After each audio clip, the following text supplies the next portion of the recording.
Chapter 801 Andor. God of time and space. Tears gushed out of Sabrina's eyes, knowing the truth. The Dark Lord was her brother. Everything fell into pieces in her mind. When she prayed for her brother to save her from the vampires, he arrived at her aid. Now she knew why she felt a strange connection with Ghost. The truth would change the Winston Manor forever. The images of Ghost's face flashed across Sabrina's eyes. She wanted to tell Rowena and Noah about the truth. If Noah and Ghost had learned the truth as she did, they might stop hurting each other.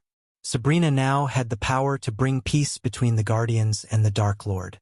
But first, she wanted to know why her mother hid the truth about Ghost from everyone. Imelda. Sabrina called Imelda. It became so difficult to keep pretending as Diana when her mind was in a shamble. Sabrina turned her gaze back to Imelda. Suddenly, the door creaked. It slowly opened, revealing Samuel. The spell she cast on Samuel should keep him asleep for at least 6 hours.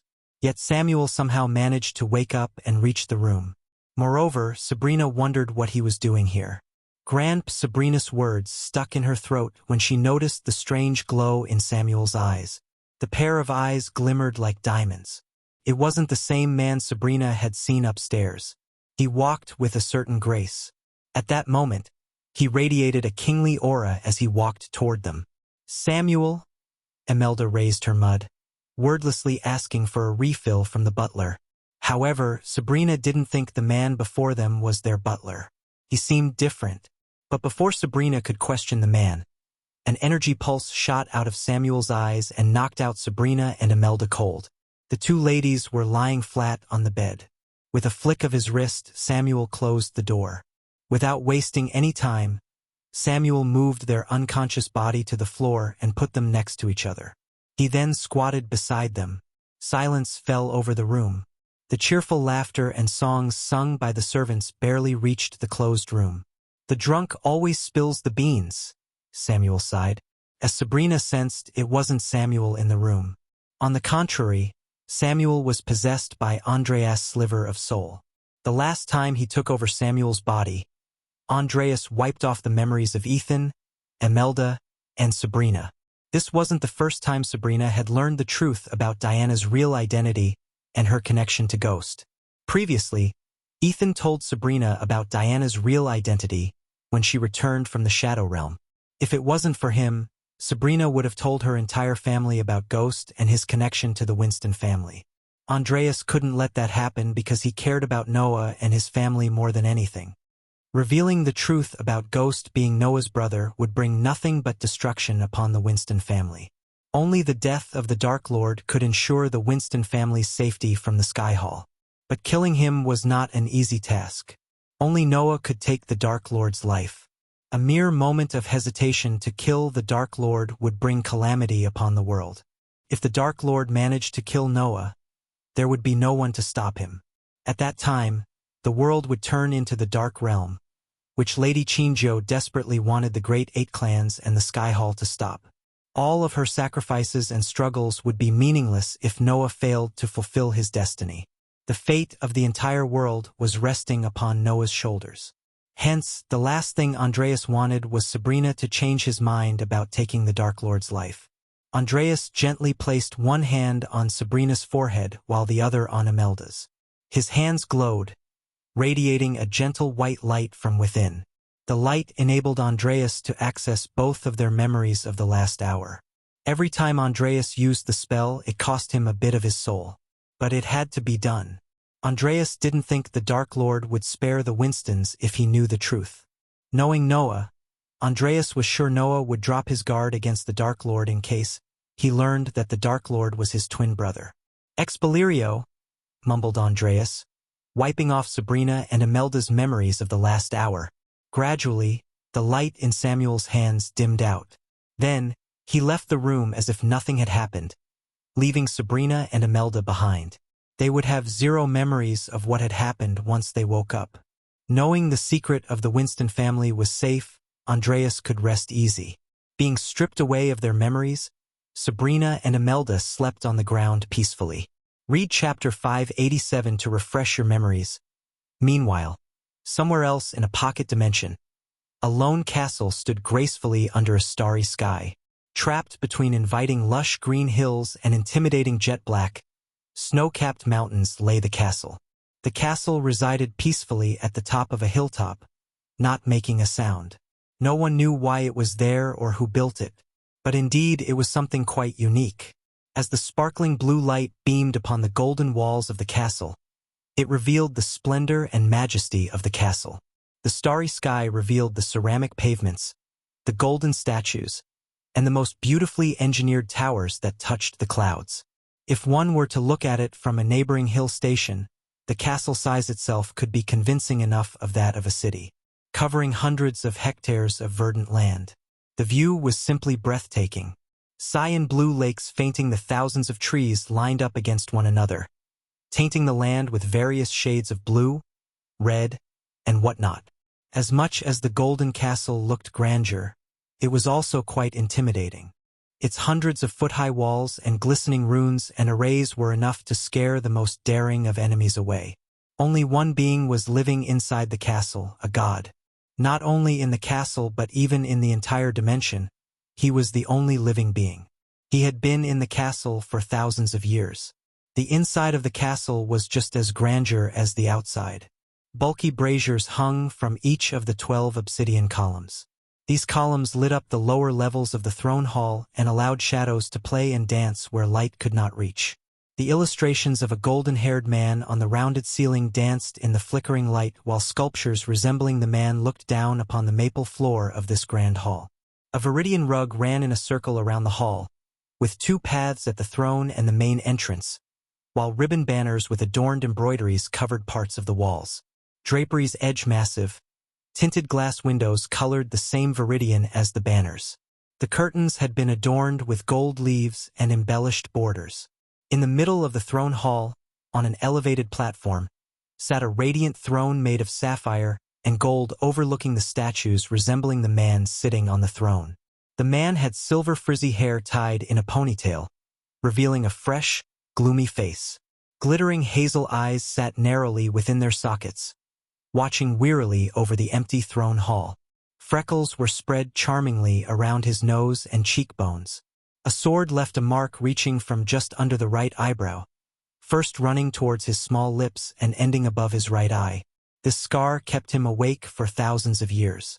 While the man was resting on the throne, a cloud of dark smoke rose from the ground before him. He stood up from the throne and climbed down the stairs to reach the ground. "Andor?" The cloud of smoke talked in a terrifying otherworldly voice. "How long do you have to wait for him?" The cloud of darkness asked Andor. "He has started to build his stupid castle. Compared to the last time, he is progressing much faster than I initially anticipated," said Andor. For some reason, his eyes glimmered with killing intent, and his voice oozed hatred. Just thinking about him made Andor's blood boil. "Do you feel the same hatred and anger toward him as you did 5,000 years ago, Andor?" The dark cloud asked Andor. "No," Andor shook his head. "What I felt 5,000 years ago was just a seed. It has grown into a giant tree of hatred in my heart.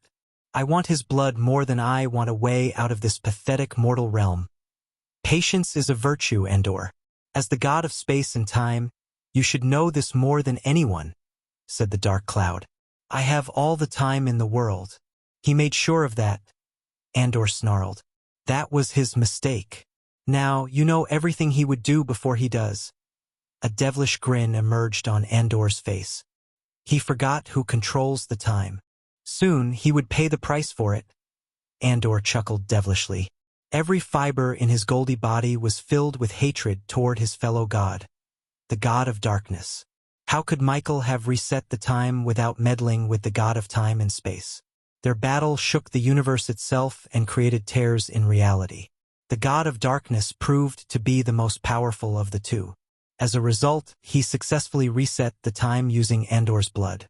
Because Andor was the god of time and space, he was able to escape the time array created by the god of darkness. By resetting the time, Michael closed the portal to the higher realm, the world of the gods. The portal could only be opened again by the one who closed it in the first place.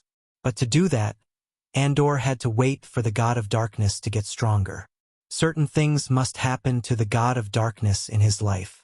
Otherwise, the timeline would change, and his way out of the mortal realm might become a dream.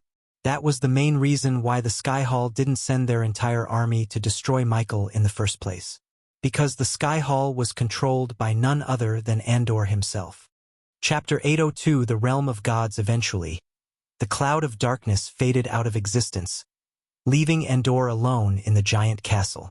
It was time for Andor to see what his minions were up to. He just raised his hand as a golden beam of light shot out of his hands. Soon, 3 figures emerged from the light. They were in their astral forms rather than physical forms.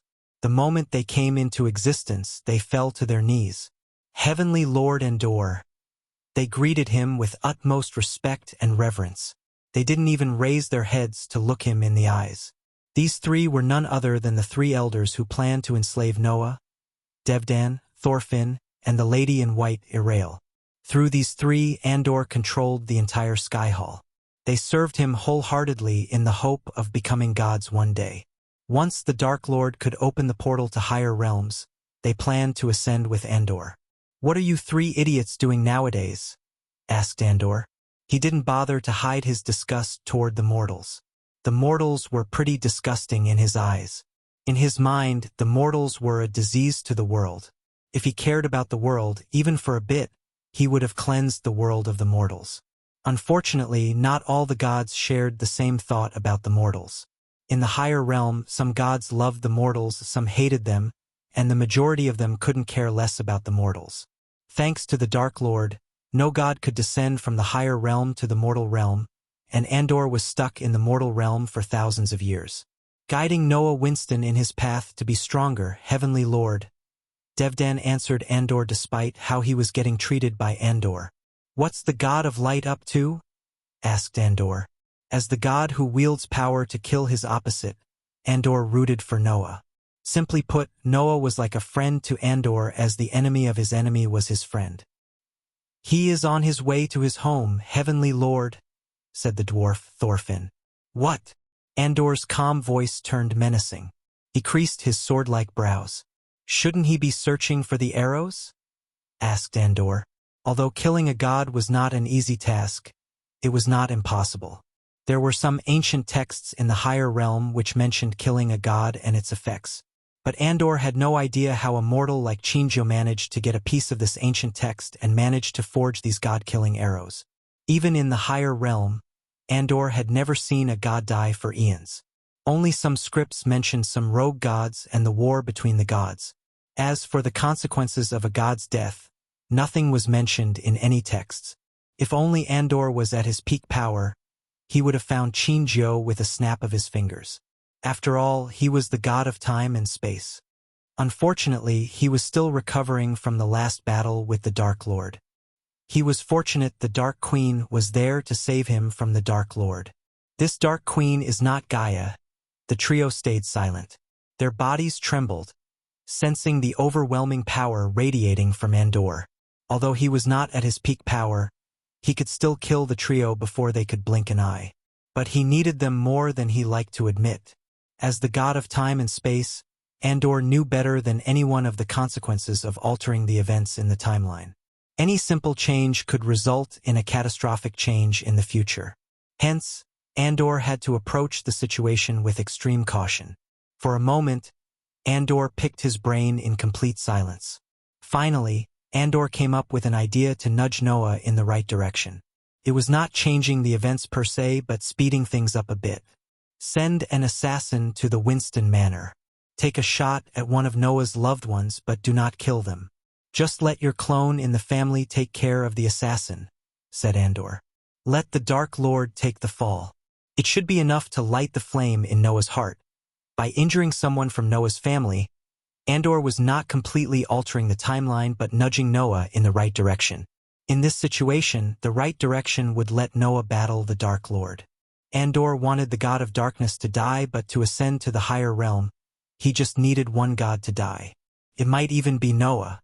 But no matter what, their battle must happen. Andor was manipulating the Skyhall and the Great Eight clans from behind the scene to ensure that Otherwise, the Sky Hall could have easily taken down the moment Michael revealed himself as the Dark Lord. Although Andor felt he was in control and for the most part, he failed to take the past Dark Lord into the equation. His ego as a god blinded him from thinking whether the past Dark Lord planned this or not. Andor was still thinking that the past Dark Lord did not anticipate Andor would escape from the time array. As for the God of Darkness, make his life harder, but don't end it. I won't stay in this scum of a world a second longer than I have to, Andor snarled. It wouldn't take a second for Andor to leave his caste and kill the God of Darkness. The current Dark Lord's power was not even a fraction of his past self. Hence, killing him would be as easy as stepping on an ant to Andor. However, if he did that, the Dark Lord's soul would leave his body and wander the universe for an unknown time before finding another suitable vessel. It might take eons. Even the God of Time and Space did not have that much patience. The quickest way for Andor to leave this mortal realm was with the God of Darkness. Consider it done, Heavenly Lord. The trio bobbed their heads up and down. Now leave. Andor waved his hand as the astral figures of the trio vanished into thin air. As Andor returned to his throne, his mind played tricks with him. He heard the God of Darkness words in his mind. May the other gods have mercy on you because I want. These words sounded loud and clear in Andor's head. It was as though the Dark Lord himself was speaking to him from somewhere in the castle. Andor clenched his fist to the point golden blood trickled out of his palm. I am not my brother, Andor. He will show you mercy. I will show you death. When mortals are desperate and helpless, they will pray to a god. Tell me, Andor, what are you going to do? The more he heard the Dark Lord's words, the redder Andor's eyes turned. He wanted to leave the castle and rip him to pieces. I am the God of Darkness. I am vengeance. I am your death. Andor's heart skipped a beat when his mind played the last words the Dark Lord spoke to him. This wasn't new to Andor. On the contrary, he had been hearing the Dark Lord's words and seeing his images flash in front of his eyes for thousands of years. Still, every time it happened, it had the same effect on Andor. We will meet again, my dear God of Darkness. Andor growled as his eyes glistened. Meanwhile, back on the demon's grave, Michael slowly turned around. To his surprise, it was one of the men who went into the portal a few moments ago. The angel was holding a crossbow made of some kind of red stone. The crossbow bolt glistened, threatening to end the life of whoever it was pointed at. Easy there, Tiger, said Michael. Do you see this? The angel was not afraid of Michael, not even a bit. The way he talked showed his courage. This is specially designed to knock out an immortal, said the angel. Because of the helmet on his head, Michael couldn't see the angel's eyes. But if he had to guess, he would say they had no fear within them. Get on your knees with your hands in the air, said the angel, only to see Michael laugh. Fedora snuck back into Michael's robes. Trust me, that bolt wouldn't save you if I wanted to kill you, said Michael while moving the spider toward the angel.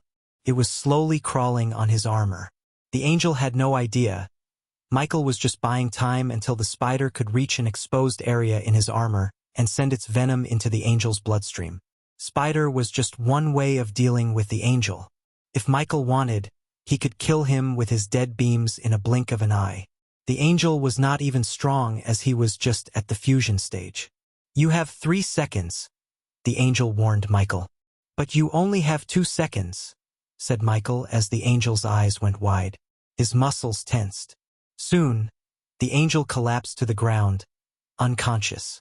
Done, Michael smiled. He walked toward the angel and picked up the crossbow from the ground. I'll take a look at you later, said Michael.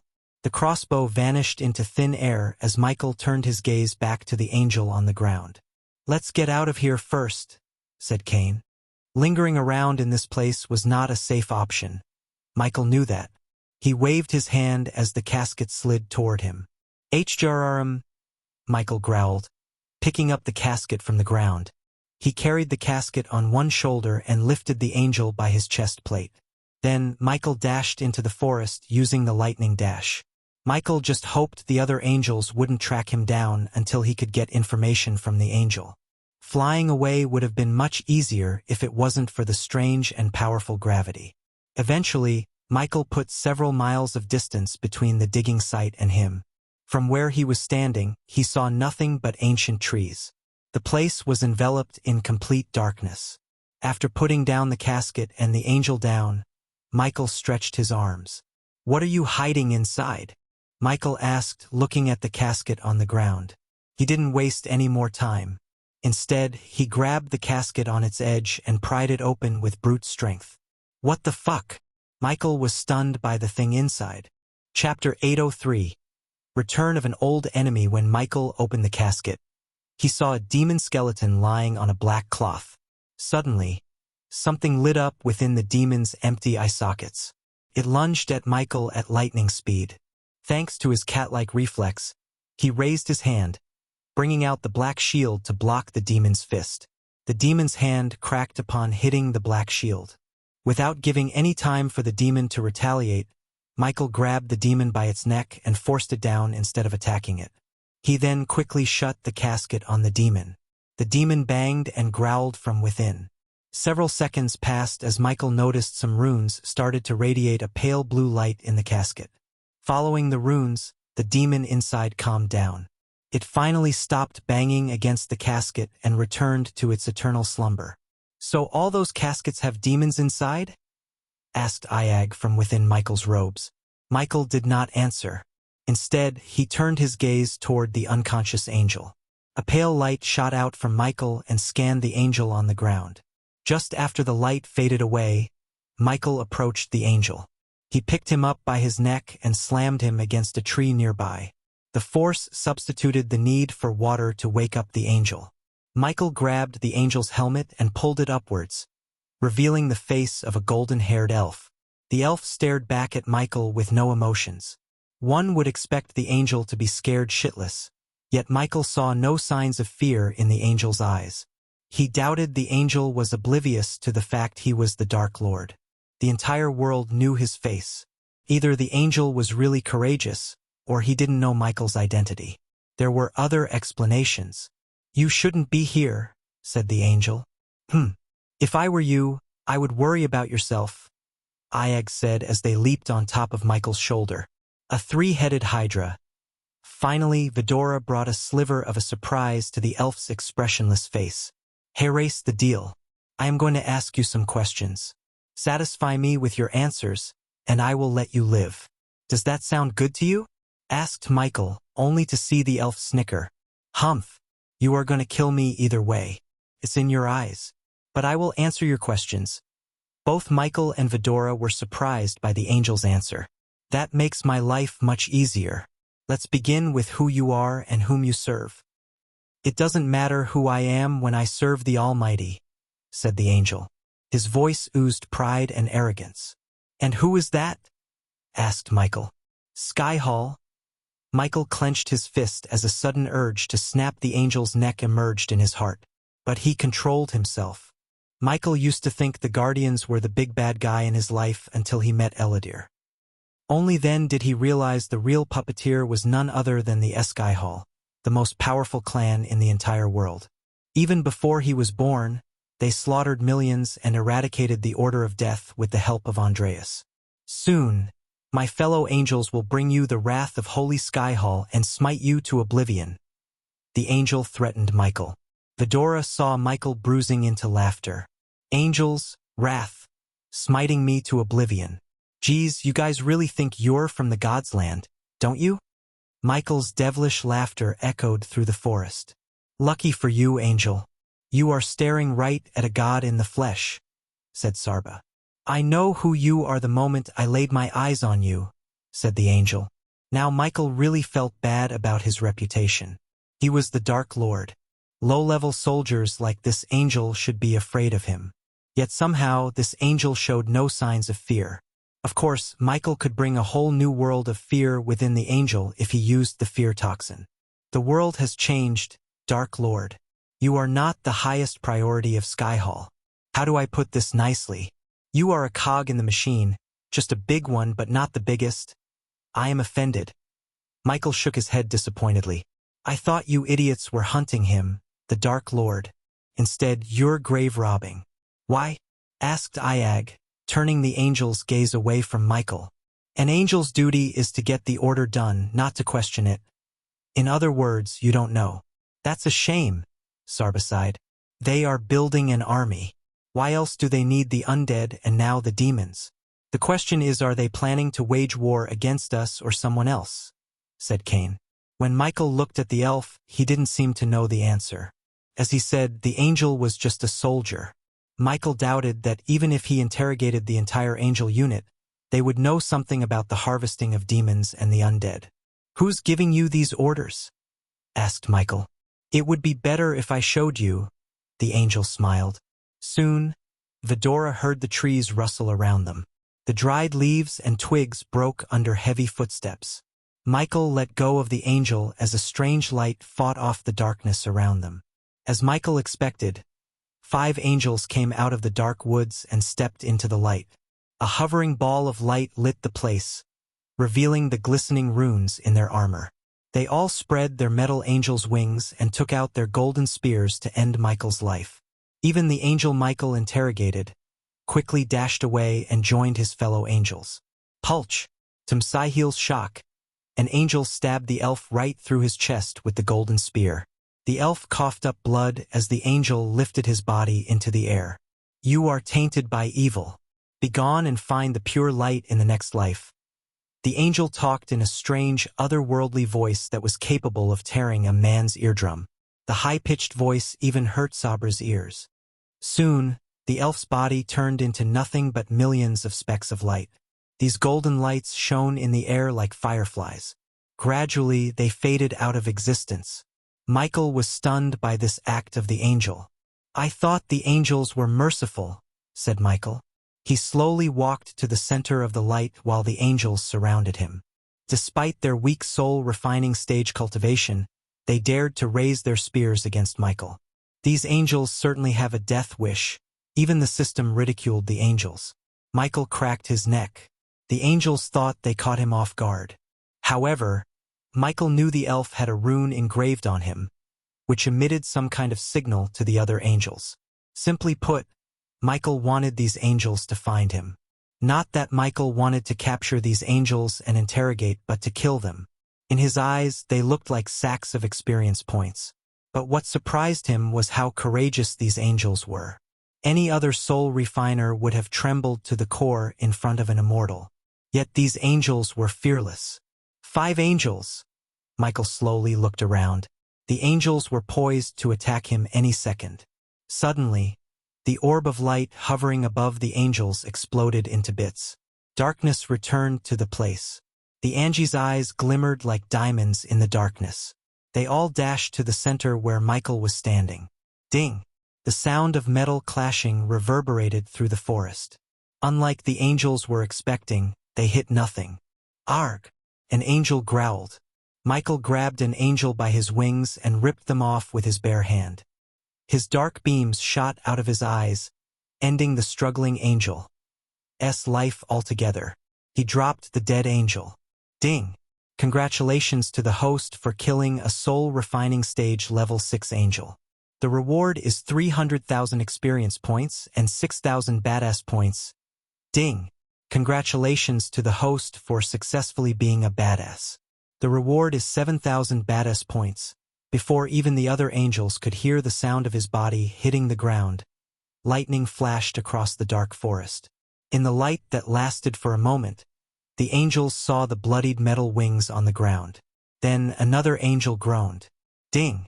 Congratulations to the host for killing a soul-refining stage level 5 angel. The reward is 300,000 experience points and 6,000 badass points. Ding! Congratulations to the host for successfully being a badass. The reward is 8,000 badass points. In a blink of an eye, Michael ended the life of 2 angels. They weren't even a challenge to Michael. When the remaining 3 tried to cast a spell, their golden spears radiated eyes blinding golden light. However, their casting was abruptly stopped by a wave of dark flames that shot out of Michael's body. The ring of dark flames reduced the angels to ashes. Even their rune-engraved armors were melted like candles. The almighty angels were turned to a hot pile of ashes. The system continuously rang in his mind, awarding him with experience and badass points. At that moment, a person with cat face and black fur was watching Michael from far away from Michael's environmental scanning range. This cat was the same person who was tasked to protect Tanulia Valrin and the brother of Jacobi who tracked down and almost killed Gaia. He was stalking the Dark Lord for years and finally came to the demon's grave to seek revenge for his brother's death. Dark Lord. The cat clenched his fist. His black fur made him blend with the night perfectly. It took everything he learned to find that his brother Jacobi was killed by Ghost and Gaia. Even to this moment, there was no solid evidence to prove his theory. But his gut instincts told it was Ghost and that was all he needed. No matter what, he would either kill the Dark Lord or die trying. That was certain.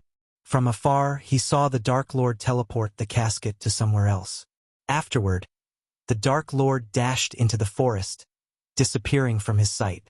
The At leaped to another branch and started to follow the Dark Lord. Chapter 804. City of the Dwarves. The country of Dalgarum is an enormous country with a population mainly consisting of dwarves. Bordered between wasteland to the north, a canal to the south, tall mountains to the east, and a huge sea to the west, the country of Dalgarum mainly lived off blacksmithing and woodcrafting. Dalgarum itself was mainly covered in large hills and had a hot climate, which had led to a freely spread population. Despite the number of dwarves, most of them lived in small villages. The country's landscape was quite frightening. Withered flower fields, bleak, bare forests, and smelly, overgrown ponds were just a sliver of the harshness Dalgarum had to offer, which was why the country was unpopular among foreigners. The dwarves of Dalgarum were unwelcoming towards foreigners, especially toward the elves, and tended to welcome them with bitterness. They felt foreigners were a disease to the kingdom. At that moment, a young lady with golden hair left a black carriage and headed deeper into the forest. A long sword dangled on her back, complementing the silver armor she was wearing. "Don't take too much time." A thick, bitter voice resonated from the carriage. Yeah. The woman rolled her eyes as she walked into the forest without giving a damn about the carriage or the person inside. Annoying little twat. What did I do to deserve such an asshole for a client? The woman bickered with herself. The passive and daunting forest around her had the appeal of a forgotten land, which had been lost in time. The isolated forest remained in a capsule, untouched by the destructive essence of man. The dark shadows of the voluminous trees and puzzled bushes had become the structure of the forest. All the giant trees in the forest stood proud and tall as protectors of the exigent grounds, as the impregnated bushes that had consumed the hard regions of the forest concealed the land from beneath the dynamic portals of the open sky. The woman needed some time away from her client to clear her mind. She was afraid that if she spent any more time in the carriage with him, she might draw her sword and cut his head off. Standing before a large tree, she looked left and right. Then, she punched the tree as hard as she could. The tree trembled, shedding its leaves. Her punch formed a hole in the tree. "That's quite an anger you're holding." The woman felt a chill running down her spine when she heard a devilish voice from behind. She turned around with her sword in her hand. To her surprise, a figure dressed in complete black stood before her. The power that radiated from her body made the woman tremble. "A half-immortal," the woman mumbled. Her grip around the sword loosened. Their cultivation gap was huge as she was at the soul refining stage, and the black figure was at the half-immortal stage. If they fought, there was no chance for her to defeat the black figure. "I am not here to hurt you," said the black figure. "On the contrary, I am here to make a deal with you. A deal you might gladly accept." As a mercenary for hire, the woman liked the sound of the word deal. Controlling the overwhelming fear in her heart, the woman managed to speak. "What kind of deal?" "Simple." The black figure shrugged. "I will give you 300,000 gold coins for you to leave and never turn back." The woman's eyes glistened with joy, but soon, the glimmer faded out. She couldn't believe someone would pay 300,000 for no reason. But then the black figure tossed a space ring toward her. The woman instinctively caught the ring. "Check it out," said the black figure. When the woman sent a sliver of arch energy into the space ring, her eyes widened. She saw stacks of gold coins within the space ring. If she had to guess, she would say the stack contains 300,000 gold coins. I am not very patient, so take the ring and leave or I will take your life. The choice is yours. The woman's heart skipped a beat when she heard these words. I will take the ring, the woman quickly said without taking any time. Good. Close the deal with a handshake. The black figure slowly approached the woman. The latter did not back away in fear because if the half-immortal wanted her dead, she would be dead by now. Hence, she held her ground firmly. When the black figure arrived at arm-reaching distance from her, she reached out to shake her hand. The woman slowly shook her hand as she felt a sting in her hand. After shaking her hand, the black figure turned around and left. The woman was bewildered. However, she was able to heave a sigh of relief. With the space ring filled with 300,000 gold coins, the woman could settle down somewhere and live the rest of her life peacefully. There was no need for her to risk her life, protecting scums like her current client. The black figure then slowly removed the cloak and hood, revealing her face. It was none other than Gaia. She then flicked her wrist as a ceramic mask appeared in her hand. When she shook the woman's hand, she took a drop of blood from her hand. Gaia dropped the drop of blood onto the ceramic mask. Then, she placed the mask on her face. Soon, the ceramic mask trembled as it merged with Gaia's face, turning her into a woman who resembled the mercenary Gaia met a second ago. Gaia planned to take the woman's place from the beginning, one way or another. Now that she had changed her face, she then proceeded to look the part. Thanks to Titus and Optimus, who were in charge of acquiring items for the Order, Gaia managed to get a replica of the woman's silver armor. With a flick of her wrist, she changed the black armor. Eventually, Gaia returned to the carriage she was following behind. Inside the carriage, there was someone who could get her in touch with someone from Hontorum. To pretend to be the mercenary, Gaia needed one last thing to change, her cultivation. Thanks to Michael, she had a special rune that could mimic the energy radiation of a soul refiner. It was a pale blue rune that glistened on her palm before fading away. After everything was said and done, Gaia returned to the carriage, where she met a couple of dwarves drinking and pissing. They seemed to have no shame or care. The dwarf she was about to meet was called Valmos. According to Gaia's sources, Valmos was a weapons dealer and was on his way to Dalgarum to get his hands on the new contraption the dwarves of Hontorum had built. The dwarves snickered and spat on the ground, showing their hatred toward a human. Gaia paid no mind to the dwarves as she opened the carriage door. Inside the carriage, a beefy dwarf with hardly any neck drinking to his throat. He used his long bushy brown beard to clean his hand. When he noticed the woman, a strange smile emerged on his face. As far as Gaia trailed the dwarf, she could tell the dwarf had no interest in women as he had in gold coins. Simply put, the dwarf loved gold coins more than anything. He was even fueling several wars so he could trade weapons with them and get rich. There you are. Took your sweet little time, eh? I am not paying you to protect the trees, love, said the dwarf. Spit and ale splat out of his mouth as he talked. If I am protecting something else and not you, you would have been dead by now. Gaia rolled her eyes. Since she was following the carriage and the woman for 5 days, she knew how the woman would have responded to the dwarf's comment. Ha ha ha ha ha! The dwarf burst into laughter after hearing her answer. Then, he wiped off his mouth with a cloth and gestured at Gaia to climb inside the carriage. Move your asses. It's time to resume our journey toward Embercrest. The dwarf raised his voice as Gaia sat beside the dwarf.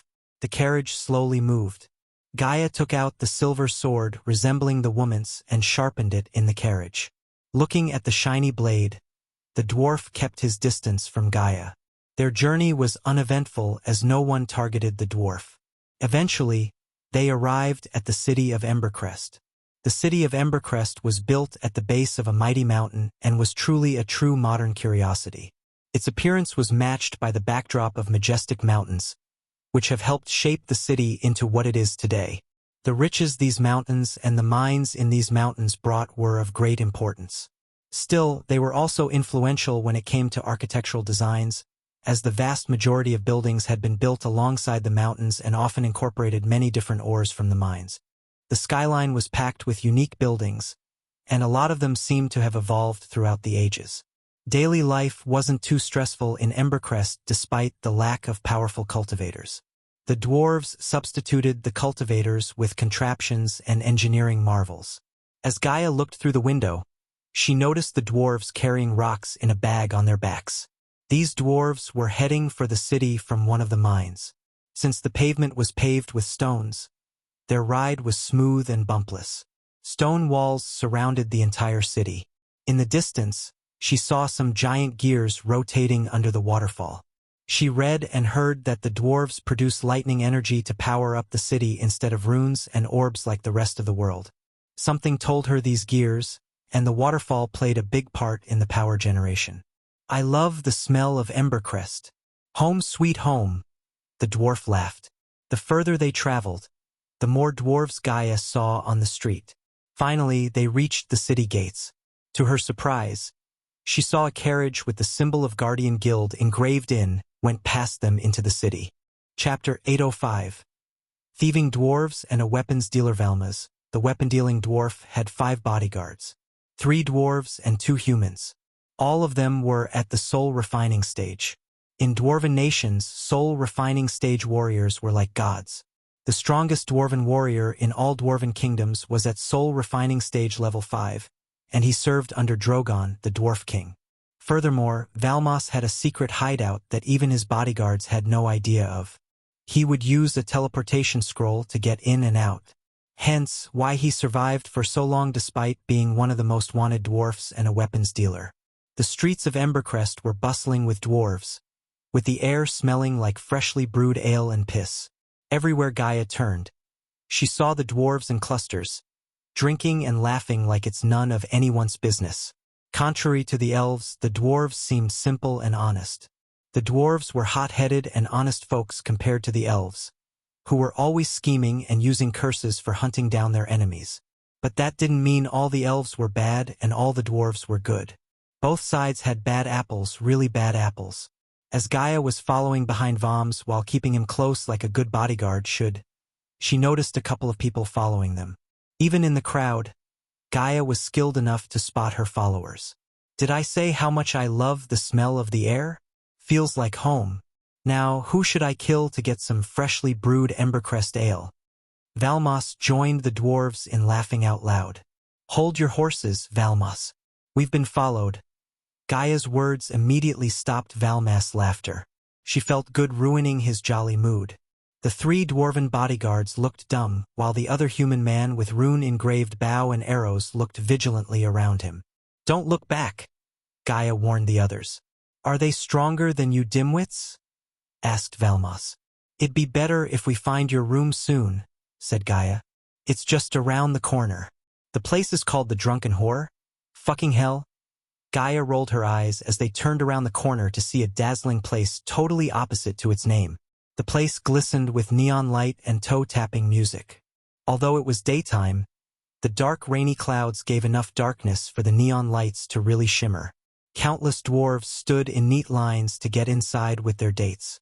In between the 2 lines was a red carpet, and a few people received the VIP treatment by entering the Drunken Whore without waiting. Simply put, this place was the fantasy version of nightclubs.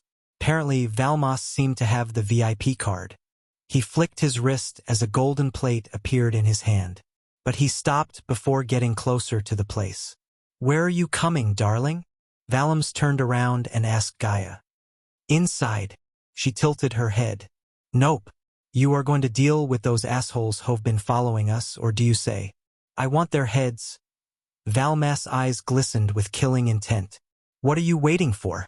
I am paying you to do what I say, not to gawk like a dumb chicken. Gaia wanted to strangle the dwarf, but she managed to control her inner rage. The rest of you, follow me inside. Valmas gestured as the others followed him behind before throwing a "You deserve it" look at Gaia. Azazel, I am moving away from the dwarf. Monitor him, Gaia said to Azazel through the earpiece while walking away from Valmas. Got it, Dark Queen. Azazel acknowledged her order and focused on the spider on Valmas himself. After separating herself from Valmas, Gaia entered a dark alley between 2 tall buildings. She noticed several dwarves on the ground, too drunk to get up. With quick steps and leaps, Gaia reached the top of the building. As a human among dwarves, she stood out like a watchtower. Trailing her followers in her current state would only put a bigger target on her back.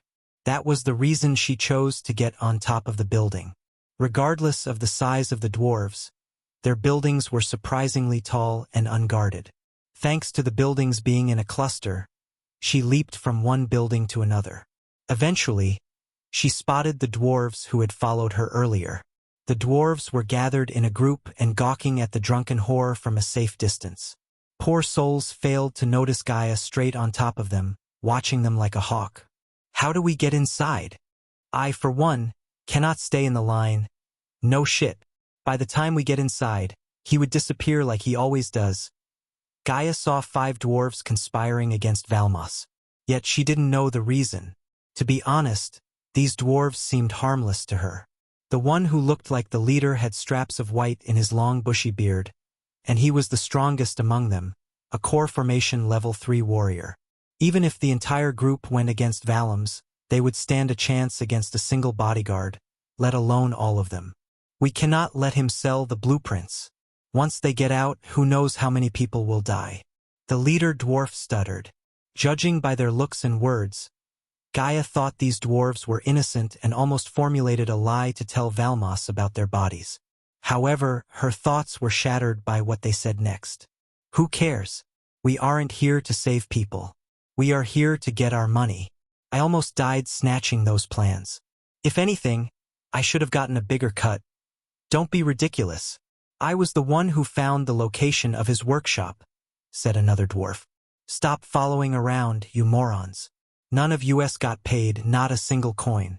That bastard has to pay us with coins and with blood if we played our cards right, said the leader of these little dwarven thieves. Let's get to our safe house and plan our next move. I have someone on the inside who could tell us where Valmos would be next, said another dwarf. Azazel, anything hot happening with Valmos? Asked Gaia as the dwarves began to dismantle their group. Nothing so far, my lady. He's just drinking and dancing with dwarven ladies. I don't think he would be able to do anything for a few hours judging by the amount of booze he drank, said Azazel. The demon was quite surprised by Valmas' ability to drink gallons of ale and stay awake. Good. I am trailing some dwarves who might have some interesting insights. Happy hunting, Dark Queen. I will keep you updated on Valmas' status, said Azazel as Gaia trailed the dwarves to their hideout. The tables had changed, as it was Gaia who followed the dwarves this time. While she was following them, Gaia noticed the dwarves looking behind to see if anyone was following them, a trait of a thief. She was certain that these dwarves were thieves, but the question was whether they were working for someone or alone. The city of Embercrest was built like a labyrinth. There were more alleys and turns than straight streets and more taverns than any other stores. Luckily, no one was on top of the buildings or watching the skies. Otherwise, they would have seen Gaia jumping from building to building, parkour style. After almost jumping from building to building for 15 minutes, Gaia reached the outskirts of Embercrest, where the infamous dwarves liked to live. This area before her had no tall buildings or lavish stores. Instead, all she could see were tiny huts in clusters and dirty river running across them. Gaia was standing atop the last tall building overlooking the outskirts. One more step, and she would be visible to all the dwarves on the ground. Even if she could sneak without getting detected, she doubted she would fit inside one of those huts. They were barely 4 feet tall. Thanks to Michael's inventions, she had a drone at her disposal. With a flick of her wrist, she took out a drone the size of her palm. It was transparent, as the wire and gears inside were visible to the naked eye. The back of Gaia's neck let out a dim light when the drone started to fly upward. This glimmer of light was a chip that allowed Gaia to control the drone without his or Azazel's help. On top of that, this tiny drone was specially made for her as his gift. It was fast, soundless when flying, and equipped with various types of gases to deal with enemies lethally and non-lethally. Fly, my beautiful night owl. Gaia controlled the drone to fly ahead. I need to work on my naming skills, said Gaia, watching the drone fly toward the dwarves. Suddenly, Everything the drone saw popped up in the corner of her vision. This is how he feels, huh? Gaia thought about Michael controlling several drones at the same time. The drone swooped into the hut through a fist-sized hole. The dwarves were too busy searching for mugs and booze. A sane person wouldn't live in the hut for a minute. It looked shabby, dirty, and housed countless cockroaches. Yet, the dwarves didn't seem to mind their house guests. Instead, they filled their mugs and took them to the only piece of furniture that looked relatively new, a table. The dwarves sat around the table to discuss their future plans. They had no idea a drone was hovering above them, listening and watching them. Before they uttered a word, each took a large gulp of ale and didn't bother to wipe their mouths. "When will we receive intel from your source?" a dwarf asked. "He can't fly here, moron. He has a pet owl that would bring the intel to us. We just have to wait," said the leader. "Let me guess. Your source is a human. A damned elf would use magic mumbo-jumbo. Any decent dwarf would use a crawler. But only a human would do something so stupid." The dwarves laughed. "Don't be too hard on my contact. Without him, we aren't getting near Valmos." It didn't take a genius to figure out the dwarf's inside contact, because the only human Valmos had around him was her and another bodyguard. But Gaia could care less about him. The only thing she needed from the dwarves was what they sold to Valmos. Chapter 806. Death kissed Crossbow's eye. After waiting an entire hour for the dwarf's contact to arrive, Gaia lost her patience. Azazel had already warned her that Valmos was cleaning himself for some reason. Time to deal with the dwarves, Gaia sighed as she stood up from the floor. With a single leap, she shot into the air and dived down like a breezing wind. No dwarves were able to see her until she broke through the roof. The dwarves were completely caught off guard. They squealed and jumped back like scared cats. The fuck are you? You are trespass. The dwarves' words choked as they sensed her cultivation. Gaia waved her hand as a translucent dome appeared around them. The shield prevented any sounds from getting out. She didn't want the dwarves to scream for help. Although she could take down the entire kingdom single-handedly, it was neither her intention nor worth her time. "So which one of you assholes is going to tell me what you sold to Valmos?" Gaia scowled. The dwarves gawked at each other, slowly reaching for the short axes dangling on their waists. For talented builders, the dwarves were stupid when it came to battle. They would rather fight an unwinnable battle head-on without a strategy than keep calm and plan ahead. Gaia's experience was limited when it came to dwarves. The longest conversation she had with a dwarf was about how to build a defense tower in the floating mountain. Instead of warning the dwarves, Gaia waved her hand as a mighty wind blasted off the dwarves into the walls. The dwarves hit the wall with a thud and fell down, coughing and groaning in pain. Her figure quickly turned blurry. The dwarves saw her completely disappear from their sight. When she returned to where she was a moment ago, the dwarves felt something off. They instinctively reached for their axes but didn't find them. To their surprise, Gaia dropped their axes to the ground. Then she dragged a chair and sat backward, looking at the trembling dwarves. Their big round eyes glistened with anger and shock. But despite their cultivation difference, the dwarves didn't show any fear like anyone else would have. "The man I am working for wants all of you dead, but I am a merciful and reasonable person. Give me what you sold to Valmos and we pretend like this never happened." Gaia talked calmly as the dwarves gawked at each other. They were startled, having no idea how the hell did she know about Valmos and the blueprint they sold to him. "Also, Valmos wants you all dead. He would pay me handsomely if I brought him your heads. Either way, I am getting paid. The question is, do you want to live or die?" Gaia's voice became menacing. Still, the dwarves kept their mouths shut. As a result, Gaia lost her patience. She raised her finger as a green laser-like beam shot out of her fingertips. The next thing the dwarves heard was their leader screaming as loud as he could. Blood spurted out of his left knee. The dwarf groaned and cursed to high heaven. "You are dead, human. When the news hits the city, our kind will hunt you down." The dwarves snarled at Gaia as she chuckled. "Do you really think your kind can stop me?" Gaia asked. Perhaps if the dwarves put a quest with the moguls, they might send some soul refiners after her. But the Moguls were known for their expensive price and forbidden cultivation techniques. She doubted the kingdom cared enough about some lowly dwarves enough to approach the Moguls in the shadows.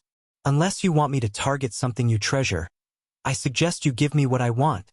The dwarf leader closed his legs as his heart skipped a beat. Seeing Gaia's fingertip glow, the dwarf leader shouted, "Wait, wait, wait. I'll give you what you want." The dwarf leader quickly put his hand inside his robes and threw a yellowish parchment to Gaia. "You had a copy of the plans all this time? Motherfucker."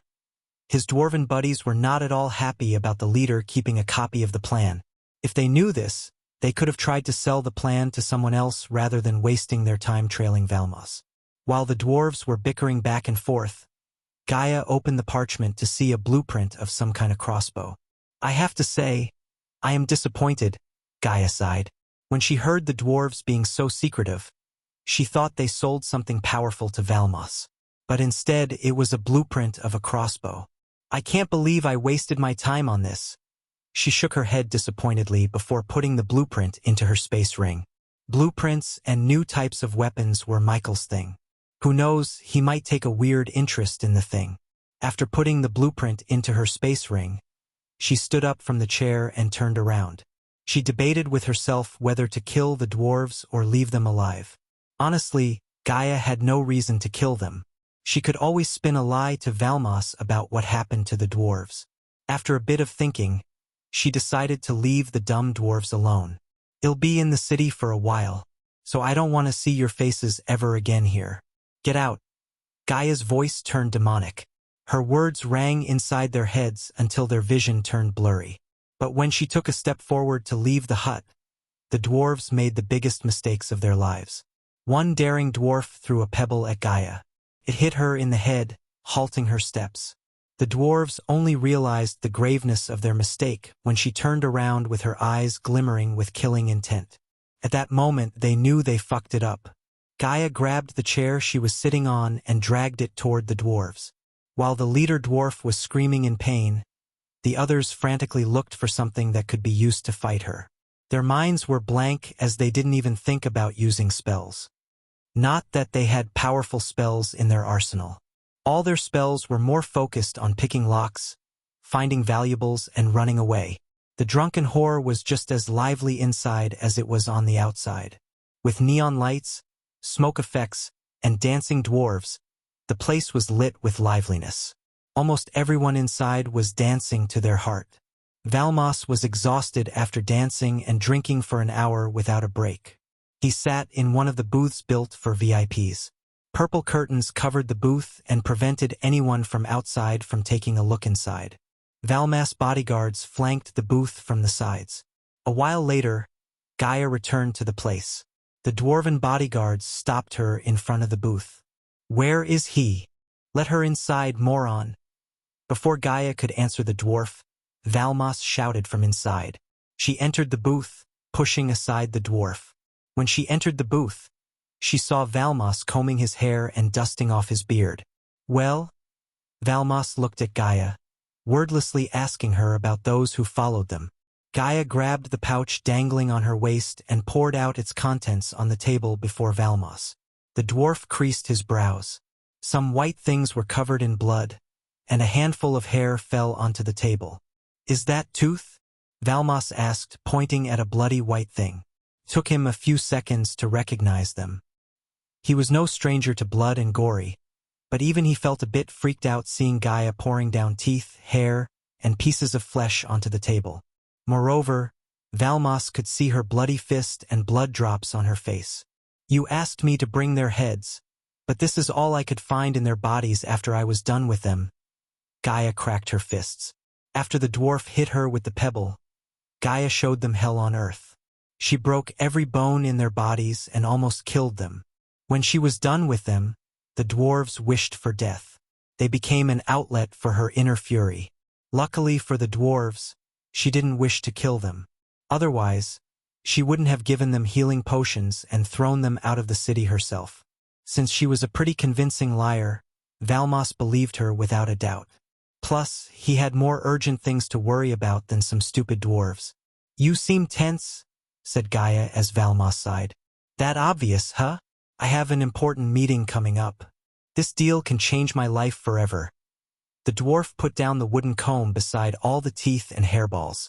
He then took out a small piece of paper and handed it down to Gaia. I need you to go down there and make sure it's not a trap. Better to be safe than sorry, said Valmos. Gaia took a look at the piece of paper to see the name of an abandoned warehouse not very far from the drunken whore. This place was located in a relatively unpopulated area with plenty of escape routes if things went south. Whoever chose this place knew their stuff. Will do. Gaia turned around and left the booth without saying anything about the mole in the bodyguards. There was a possibility that Valmos would call off the deal if he felt cold feet after hearing about the mole. Valmos' schedule must go uninterrupted for her to get closer to the new weapons built by Han Torum. He was their only lead to get those weapons. The human bodyguard looked tense as he should be. But Gaia didn't do or say anything that could tip him off. After leaving the drunken whore, Gaia headed straight to the meeting spot. Valmos wanted her to make sure it wasn't a trap, and she wanted to equip the place with enough spiders to record their secret deal. Since the streets were filled with dwarves, she could see to the end of the streets. To her surprise, she noticed the carriage with the Guardian Guild crest parked on an alley near a tavern. Coincidentally, the tavern was called the Mountain Guardian. She would have been more surprised if she knew who was staying inside. Noah Winston. Chapter 807. Death-kissed crossbows. Black ominous clouds blanketed the naked sky, with rackety thunder rumbles in the distance. Deafening gusts of wind swept across the grassy plains. The dense, mossy foliage writhed in the murky darkness. The cold wind lashed the oak trees, making them wave left and right. Thunder roared more intensely, and one could feel the storm ready to pour at any moment. The place Valmos asked Gaia to check out was an abandoned warehouse used to store steel beams. After navigating through the labyrinth of streets, Gaia could see the building as well as the smashed windows, splintered wooden doors, and a sea of wilting moths all over the walls. The building towered like a dormant volcano amidst the wilderness, surrounded by an aura of misty malevolence. As she walked closer to the warehouse, she noticed more and more cracks in the wall. It was a miracle this place was still standing. Again, the buildings built by the dwarves were known for their resilience. Even natural disasters had a hard time destroying the dwarven buildings. The meeting was not till midnight. Hence, no one was around the place, which gave Gaia enough time to prepare and rig the place with spiders. The rusty, iron gate creaked loudly as she pushed it open. Rotten planks and rusted steel beams lay on the ground like withering corpses, shrouded by layers of soot and mud. Meanwhile, the sky split open as the heavy downpour throbbed against the thatched roof. The echoing sound of water dripping cut through the eerie silence. Gaia covered her head with a hood. The several holes in the roof let the rain droplets find their way into the building. A fallen wooden beam used for the ceiling hung from the roof, swaying in the wind like a pendulum. The wooden floor snapped and creaked every step of the way. Gaia noticed an open space in the middle of the warehouse, surrounded by various machines. All of them were rusted and on the verge of crumbling down. Dried leaves and spider webs decorated these once great machines. With a flick of her wrist, Gaia let out a bunch of spiders. They crawled into every corner of the building. She looked around the warehouse for a few minutes to see if anyone was hiding to ambush Valmos. Her senses and eyes found no one in the building. Only then did Gaia exit the building. The rain was picking up its ferocity. She barely saw the buildings in the distance through the heavy rain. Since she had to report back to Valmos, she flew straight back to the drunken whore. By the time she reached the place, Valmos' carriage was waiting for her. Gaia had a shield around her that prevented her from getting drenched in the rain. She climbed into the carriage. There you are. Any hiccups? Asked Valmos. No. The place is clean as far as I can tell. Just keep the teleportation scroll close to your chest in case things go south. I pay you to keep things from going south. What good are you if I have to use a precious teleportation scroll every time there is trouble? Valmos growled. You pay me to keep you alive. By the look of it, I am doing a good job. Besides, you can't bitch about trouble when you are one of the most wanted weapons dealers in the continent. Valmos couldn't argue with that logic. After some bickering, the carriage headed toward the abandoned warehouse. The clattering sound of rain hitting the carriage roof kept them company. Thanks to the paved roads, the ride was quite comfortable and less bumpy. Eventually, the party arrived at the warehouse, and this time, there was another carriage waiting in front of the building.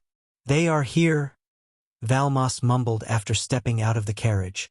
Gaia saw no crest or words on the carriage that could be used to identify the party inside. Instead, the carriage was painted with pure red and no words. She walked beside Valmos along with the other bodyguards. As she got closer to the warehouse, she sensed more and more powerful beings inside. They were too powerful to be dwarves. Gaia quickly willed her mind to show the feed coming from the silent drone inside the warehouse. To her surprise, she saw a group of orcs waiting for them inside. Not in a million years she expected the orcs to come to a weapons deal. Despite their grotesque, terrifying looks, the orcs were a peace-loving race. So Gaia wondered what made the orcs meet Valmos of all people. The door creaked open as the dwarves pushed the steel door. There were wooden crates stacked upon each other beside the orcs. These orcs looked different from those she had met in her life. The orcs tend to keep their bodies void of any inks or tattoos. On the contrary, the orcs in the warehouse filled their bodies with paints and weird designs. In addition, they had piercings on their noses, ears, and even their nipples. They also looked beefier and bulkier than typical orcs. If their looks weren't surprising enough, they were all at the peak of the soul-refining stage except the orc, who had painted his entire body red. Gaia noticed a strange fear on Valmos' face. Although she didn't know Valmos for long, she knew he wasn't the type to get scared quite easily. He couldn't afford to be soft-hearted in his line of business. "Took you long enough?"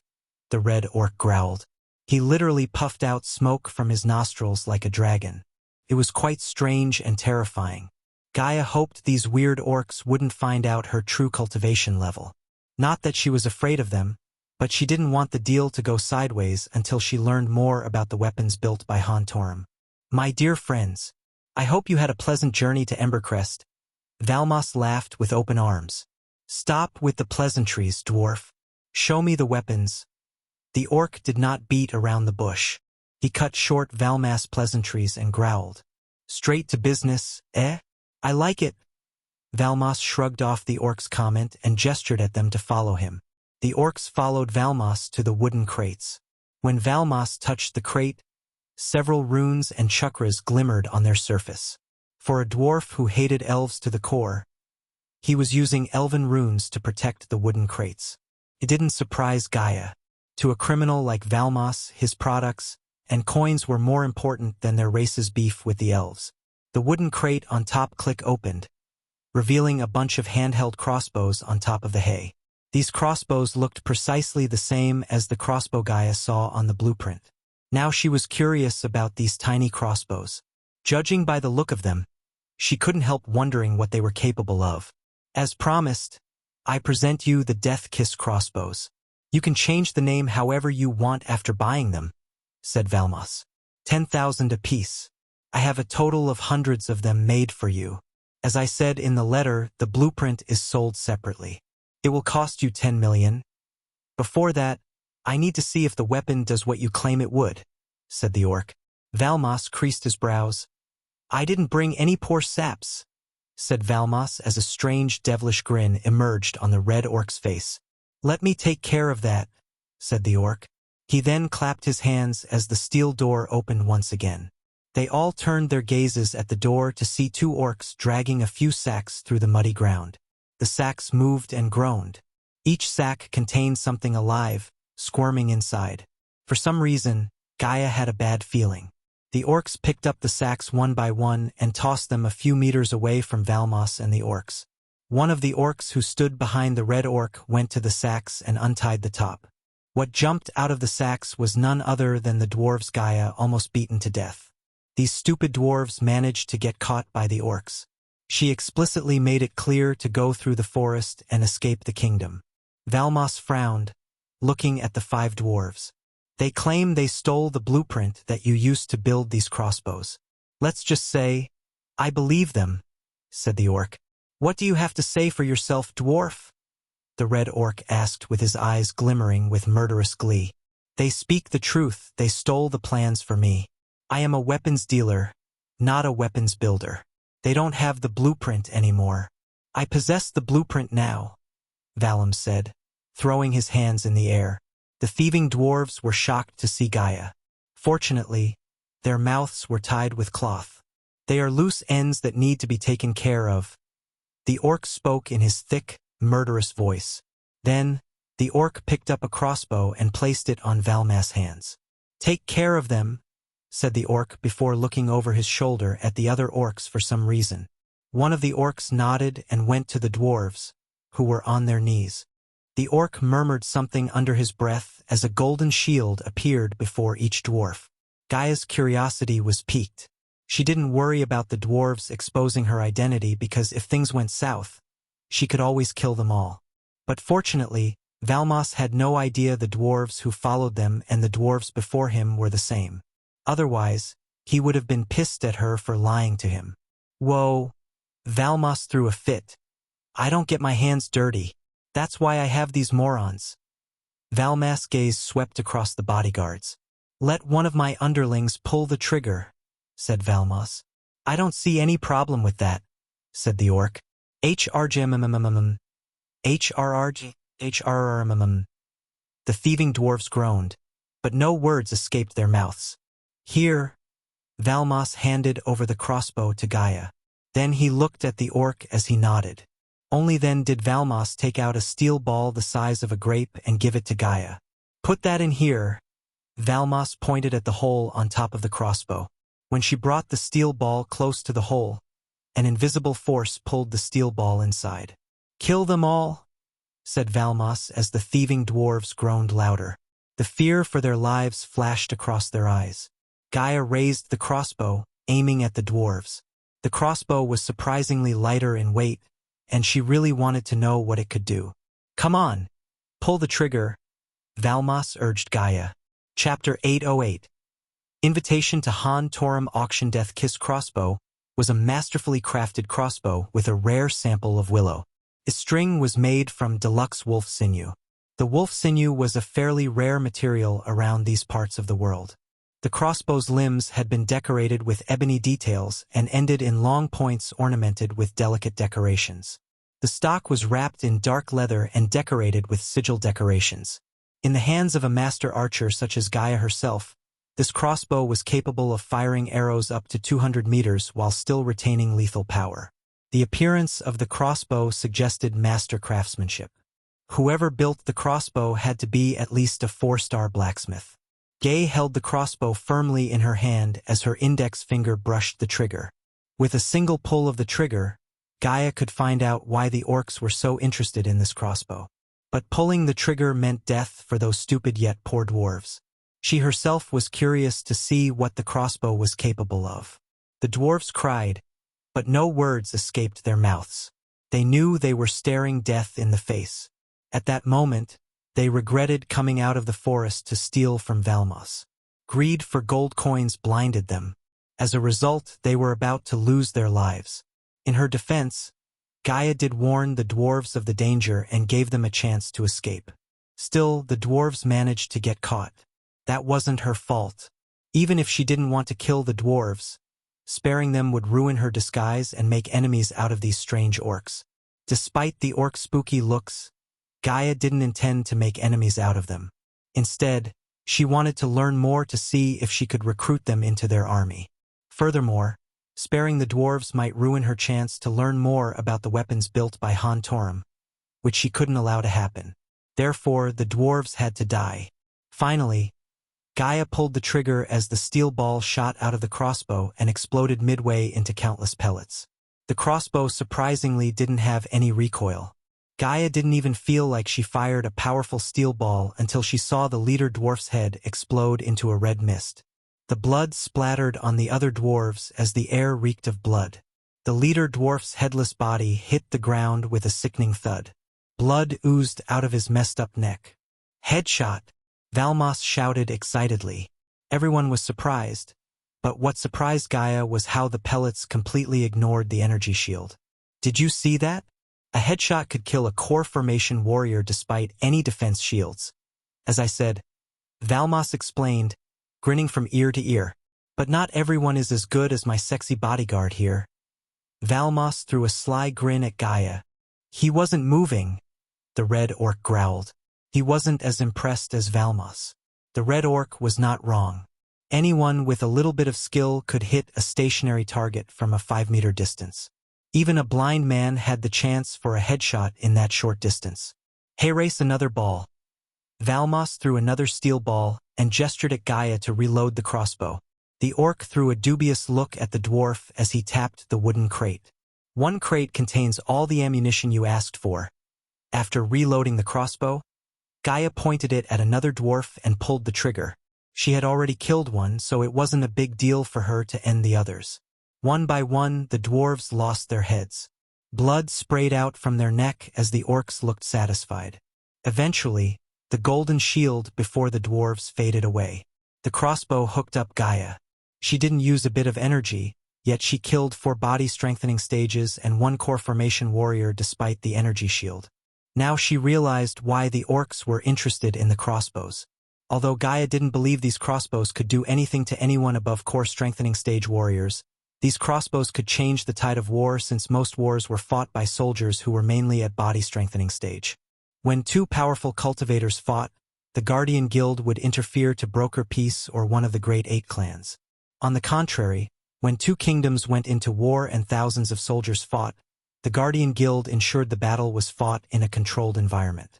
For instance, when the Duke of Flamefair waged war against Pentown and Icefair, the Guardian Guild did nothing. Gaia had already decided to bring the blueprint to Michael and mass-produce these crossbows.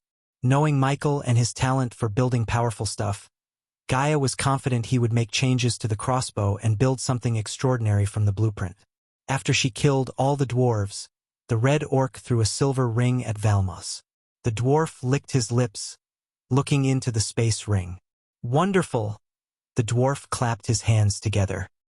He then took out a parchment worn out by the time and handed it over to the orc. The red orc opened the parchment, took a look at it, and nodded at Valmos. Pleasure doing business with you. Now what about the thing I asked? Valmos kneaded his hands as though he was waiting for something from the orcs. The orc put his hand into the belt around his waist and pulled out a golden card with some letters embossed on it. This will get you inside. Remember, this is the invitation, and whoever holds it gets the right to participate in the auction, said the orc. Gaia glanced over Valmos' shoulder at the golden card. Although the words embossed on the card were nearly unreadable, she was able to make out the words Han Torum. Connecting the dots, Gaia realized she was 1 step closer to getting the weapons built by Han Torum. The red orc signaled his underlings to carry the wooden crates and follow him to the carriage outside. While the orcs were clearing out the crates, Valmos stared at the golden card in his hand with his eyes sparkling. Eventually, the orcs left the warehouse with the crates, leaving Valmos and his bodyguards behind. Gaia waited until the orcs were completely out of the area. Then, she took a step forward, snatching the golden card from Valmos' hand. "Hey!" the dwarf shouted. Gaia completely ignored him and read the words on the card. Place, the Lily Hall. Time, morning 8 on the 10th. Gaia read the words as the bodyguards tensed. "What do you think you are doing?" Valmos bellowed again. "Sorry, Valmos. You should wait for the next auction." Gaia shrugged as Valmos' eyes glistened with anger and disbelief. "Are you tired of living, bitch?" The 2 dwarven bodyguards behind Valmos growled. Instead of answering the dwarves, she just closed her eyes as her silver armor faded away and the black dark queen armor replaced it. When the transformation finished, the dwarves took a step back. Valmos was terrified. As a weapons dealer, he was aware of everything that had been happening throughout the world. So naturally, he knew everything about the Dark Lord and his better half, the Dark Queen. The dark armor and the red flaming eyes were dead giveaways. The human bodyguard, on the other hand, collapsed to the ground in utter fear. Even in R, many humans were scared shitless of the Dark Lord, especially those who migrated to R from Azer. "The Dark Lord wants this," said Gaia in her demonic voice. She released her suppressed aura of a half-immortal. As soon as they felt the overwhelming power, they trembled before her. Valmos was speechless. He may not have been as afraid as the human bodyguard of his, but her half-immortal power left him no choice other than to hand over the invitation he had worked so hard for. He had to call in all the favors to meet the orcs and get the card to participate in the Hontorum auction. Every fiber in his dwarven body told him to unsheath his battle axe and chop her head off.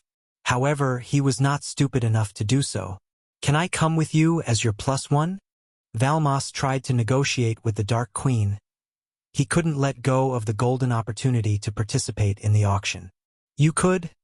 Gaia rubbed her chin as a smile merged on Valmos' face. But the next words that came out of her mouth froze his smile. "But you would be dead by then," said Gaia. She was nonchalant. Before they could react, a thick green smoke enveloped them. Immediately, the dwarves and the human bodyguard began to cough. Blood dribbled from every hole in their bodies. Their eyes widened as they turned jade. Soon, their bodies began to melt down like wax statues in heat. "One less weapons dealer for the world," Gaia snickered. No one would shed a single tear for Valmos. Instead, the world would be a better place without him.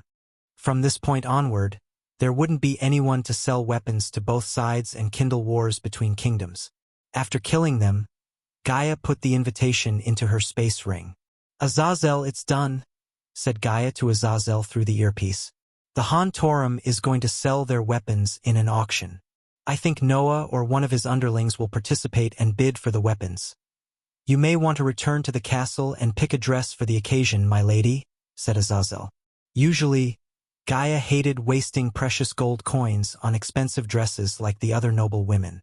But this auction was something special.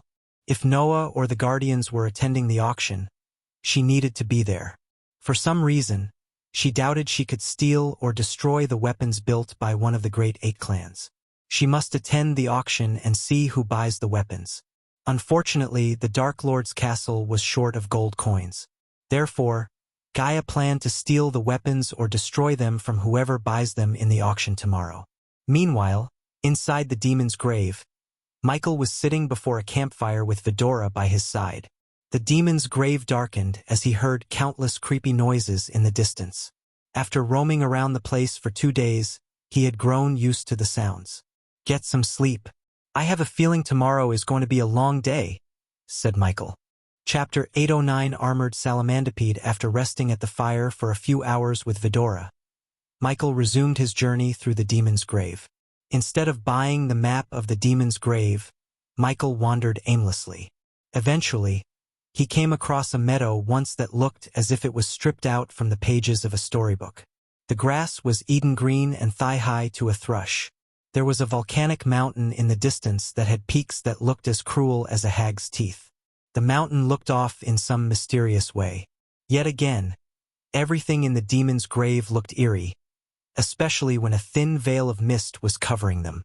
Compared to the swamps and the dark forest Michael came through, the meadows were a paradise. Except for the white mist covering the meadows, everything else looked peaceful. It wasn't just the sights that pleased the senses, but also the air had a tinge of sweetness to it. The pitch-black sky above the meadow added an extra charm to the place, and the only light source Michael had was the fuming volcanic mountain in the distance. The lava oozing out of the mountain dimly lit the meadows with its hue of orange. Michael walked through the meadows, gently brushing the grass and flowers with his hands. It was a feast for the eyes. The meadow stretched as far as the eye could see, with no monsters in the near vicinity. Vidora flew out from his shoulder and chased what seemed to be fireflies in a dance of life and death. Almost 15 minutes later, Michael noticed a neon-blue ribbon of river running through the meadow. The song of the river was very gentle as it went plinking and tinkling over the gravel bed. Michael halted his steps for a moment and bent down to wash his face with the clear river water. He immediately felt refreshed by the cold water. As he was washing his face, a cold breeze brushed past him. The grass waving with the wind, coupled with the river, sounded like music to Michael's ears. Since Sarba had enhanced senses, he could smell the sweetness of cherry blossoms and the soft caramel scent of flowers in the air. It was so soothing that he wanted to lie down against a mossy rock and drift into a deep sleep. The humidity rendered into dewdrops on the grass. For a few minutes, the sky drizzled. But the clouds soon passed, leaving the grass and earth to steam gently like druid smoke. Michael thoroughly washed his face, head, and the back of his neck. He even dipped into the river and came back to wash off the mud from his robes. The swamp really did a number on his outfit. Fortunately, the river was shallow enough for him to cross to the other side. His target was the volcanic mountain in the distance. The volcanic mountain held 3 items he needed to forge the dark swords. After getting those items, he planned to venture deeper into the demon's grave to change their financial status. But he doubted either of these tasks would be easy. He had the feeling the peace and quiet he was enjoying might come to an end soon. As he expected, he sensed a half-immortal being nearby. The being was on his way to the mountain. "Did you sense it?" Sarba asked Michael as Vidora flew back to Michael. Michael nodded. Instead of heading straight toward the being, Michael flicked his wrist as several drones materialized above him.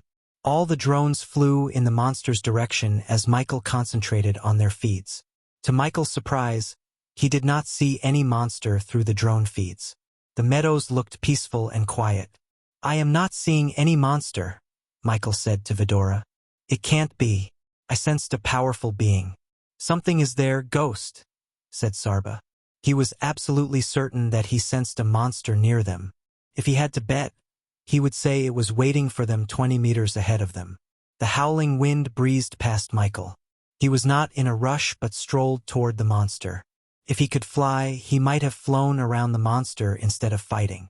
However, he decided to fight the monster because he wanted to challenge himself.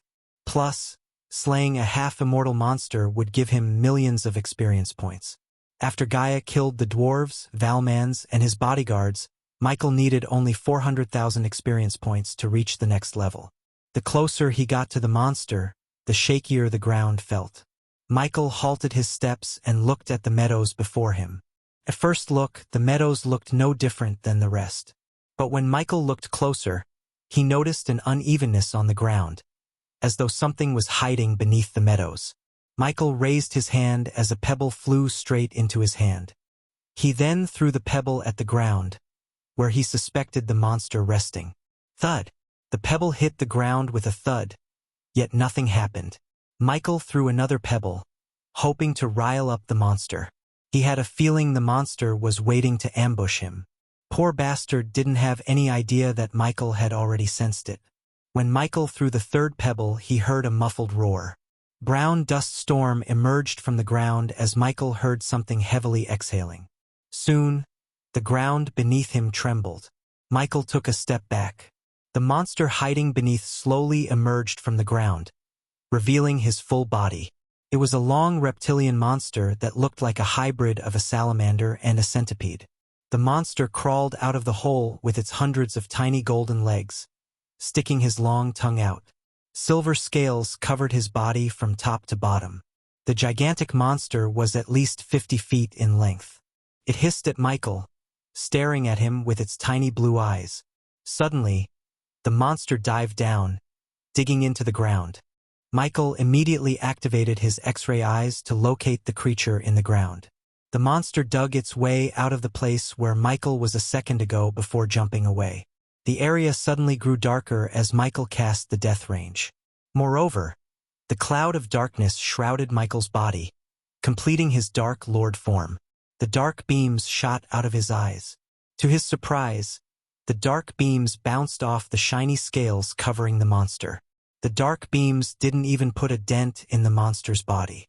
Someone else would have been shocked and felt discouraged, but Michael felt excited.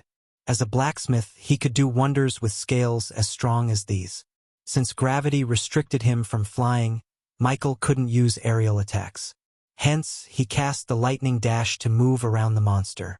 The monster's scales let out a dim jade light as it fired a blob of boiling hot poison toward Michael.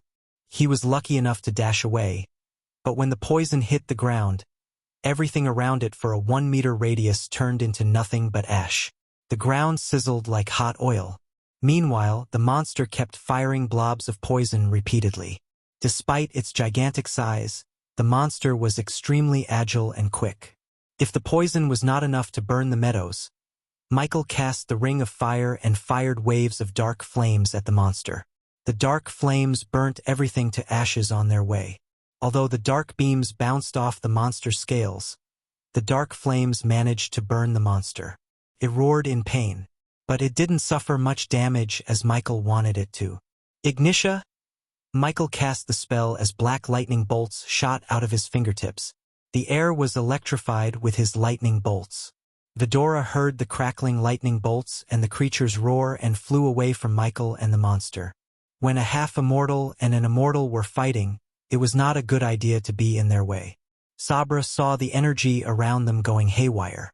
As a result, dark clouds appeared out of nowhere above them, threatening them with a heavy downpour. Thunderclaps echoed through the demon's grave.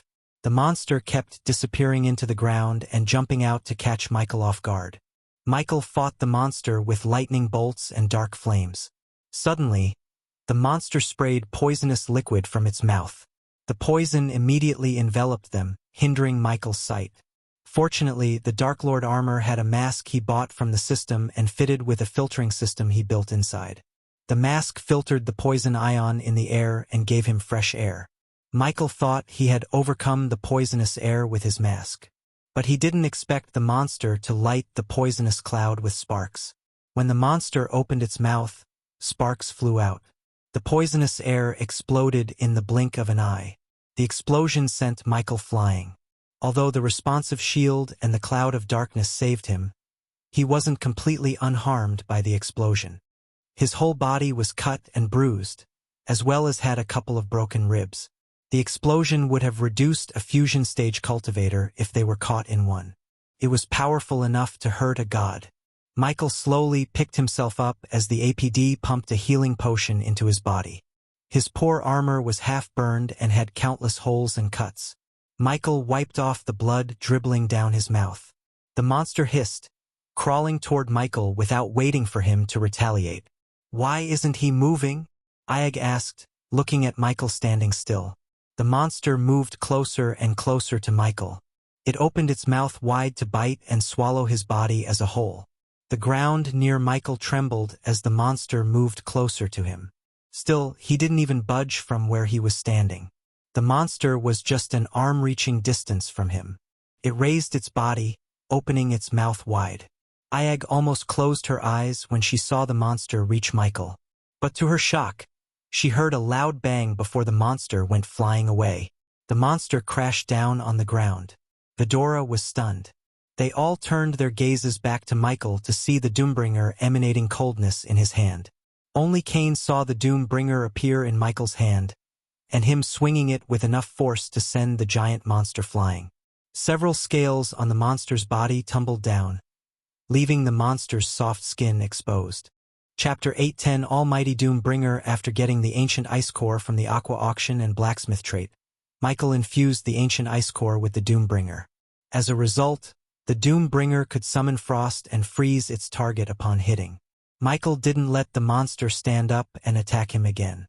Instead, he threw the Doombringer, aiming for the monster's head. The war hammer soared through the air, leaving a cold trail in the air. The coldness emanating from the Doombringer caused the temperature to drop by several degrees. It hit the monster in the head as the scales covering its head cracked but didn't break down. Michael dashed at the monster using the lightning dash. The black lightning bolts crackled around his body. Even from afar, Sarba could sense the electricity in the air. On his way to the monster, Michael raised his hand in the air as the Doombringer flew straight back into his hand. Fighting against gravity with his sheer brute strength, Michael leaped into the air. Vidora was stunned to see how high Michael could jump in the air. Gravity pulled him down, increasing the force of his descent. Upon nearing the monster, Michael clenched the Doombringer's handle as bone-chilling ice covered the Doombringer from top to bottom. Michael brought down the warhammer on the monster's head while it was preparing to fire a poison blob at Michael. The collision produced a thunderous boom. Several scales on the monster's head cracked. They weren't frail by any means, but Michael was strong enough to crack them with his brute force. The monsters in the demon's grave defied all the typical rules of the world outside. Usually, a half-immortal would be no match for an immortal. However, inside the demon's grave, the monsters had traits and attribute to match the cultivation power of a higher being. For instance, the salamandipede was covered with silver scales that protected it from even the most powerful spells and attacks. If anyone else at the immortal stage fought the salamandipede, they would have been devoured by now.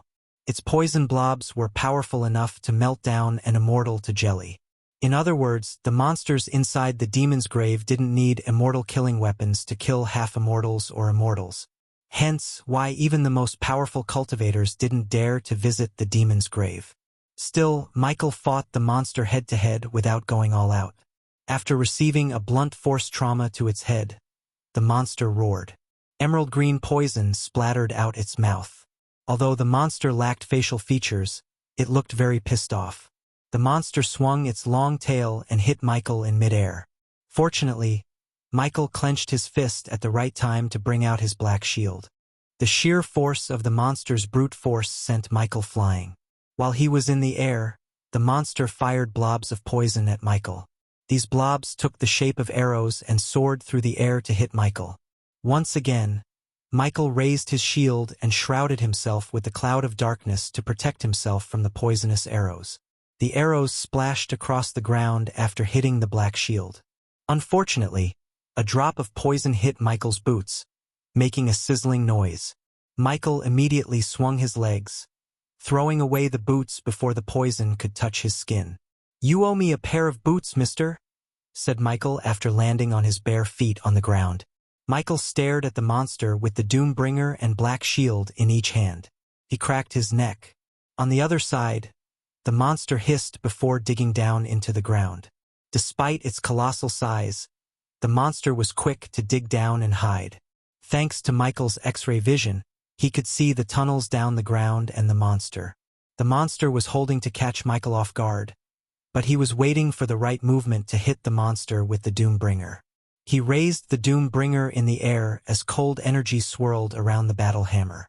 Even from afar, Vidora felt the bone-chilling coldness of the Doombringer. This was the first time Vidora had seen Michael use the Doombringer to its full potential. Typically, Michael would finish the battle without using any weapons.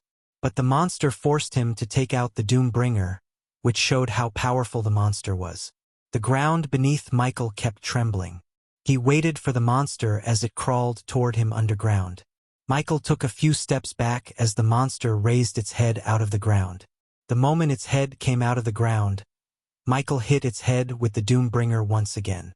This time, he covered the Doombringer's head with a block of ice to add extra damage to the monster. The monster dashed out of the ground and squirmed in pain. Michael immediately followed up his attack with the Ring of Fire.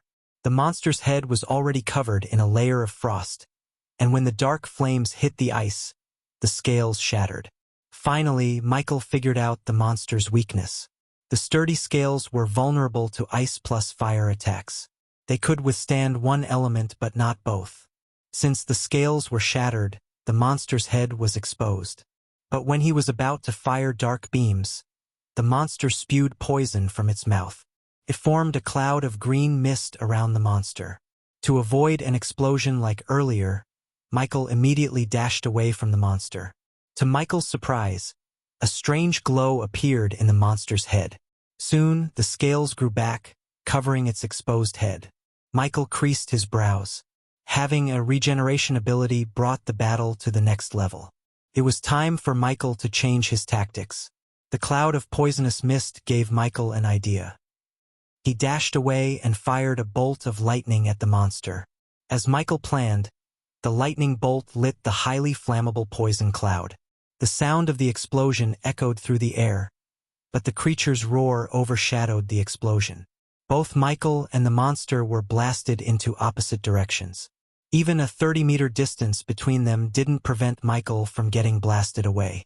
Luckily, he just suffered some trauma that healed up in a few seconds, thanks to the APD. The same could not be said for the monster. Dark smoke enveloped the area around the monster. Michael had to use his thermal vision to locate the monster. As far as he could see, The monster was squirming as green slimy blood oozed out of several places in its body. Furthermore, it lost several of its legs to the explosion. Instead of dashing at the monster headstrong, Michael clenched the Doombringer around its pommel and its neck right beneath the head. His grip tightened as he pointed the head toward the monster. The runes engraved in the head glimmered with icy blue color. Soon, a stream of frost energy shot out of the Doombringer toward the monster. Everything around Michael froze by the frost energy shooting out of the battle hammer. Crystal ice rocks formed around the monster, slowly freezing it from head to toe. The monster squirmed as the crystals forming around it crumbled down. Yet Michael did not stop freezing the monster. He poured more energy into the Doombringer, creating colder frost energy. The frost energy was cold enough to create a rain of snowflakes around Michael. The monster hissed as the frost covered its body with a thick layer of ice. If Gaze could kill one, Michael would have died by now. Squirming and hissing did not help the monster. Therefore, it fired poison blobs out of its mouth. Michael slowly moved toward the monster while keeping the frost beam focused on the monster. Coldness ran down Michael's spine. Even he wasn't spared by the coldness as a thin layer of ice formed on his skin.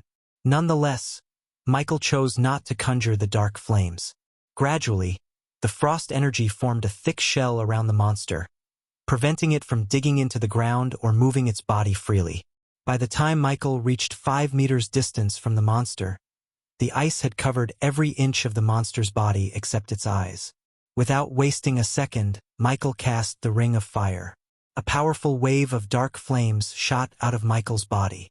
At that moment, extreme coldness met its opposite. The ice crystal layer on the monster's body shattered along with its silver scales. Green slimy blood splattered across the ground as Michael raised his shield to protect himself from the poisonous blood. With no scales, the monster's pinkish body was exposed to the world. Fear and shock emerged in the monster's tiny eyes. It hissed with fear. When Vidora thought the monster's life was over, the monster pulled its trump card up its sleeves. The monster slowly opened its mouth as Michael felt a powerful force sucking him into its mouth. Michael was left with no time to react. In a blink of an eye, he was in the monster's mouth. However, the monster couldn't close its mouth. Michael held its mouth wide open with the Doombringer on its palate. "We have to help him," said Iag as Vidora flew toward Michael and the monster. The monster frantically shook its head, trying to close its mouth and devour Michael. The light of life was slowly leaving away the monster's eyes. If one had to guess, one would say the monster had pulled a trick to kill both Michael and itself. Every bit of muscle in Michael's body tensed as veins bulged up on his face. As soon as Vidora reached the monster, they were surprised to see Michael smiling.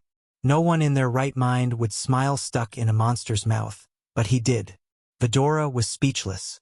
Judging by the smile on his face, they could tell he did not need their help. The monster, on the other hand, completely ignored Vidora and frantically shook its head left and right, hoping Michael would let go of the Doombringer in his hand. Occasionally missing content, please report errors in time.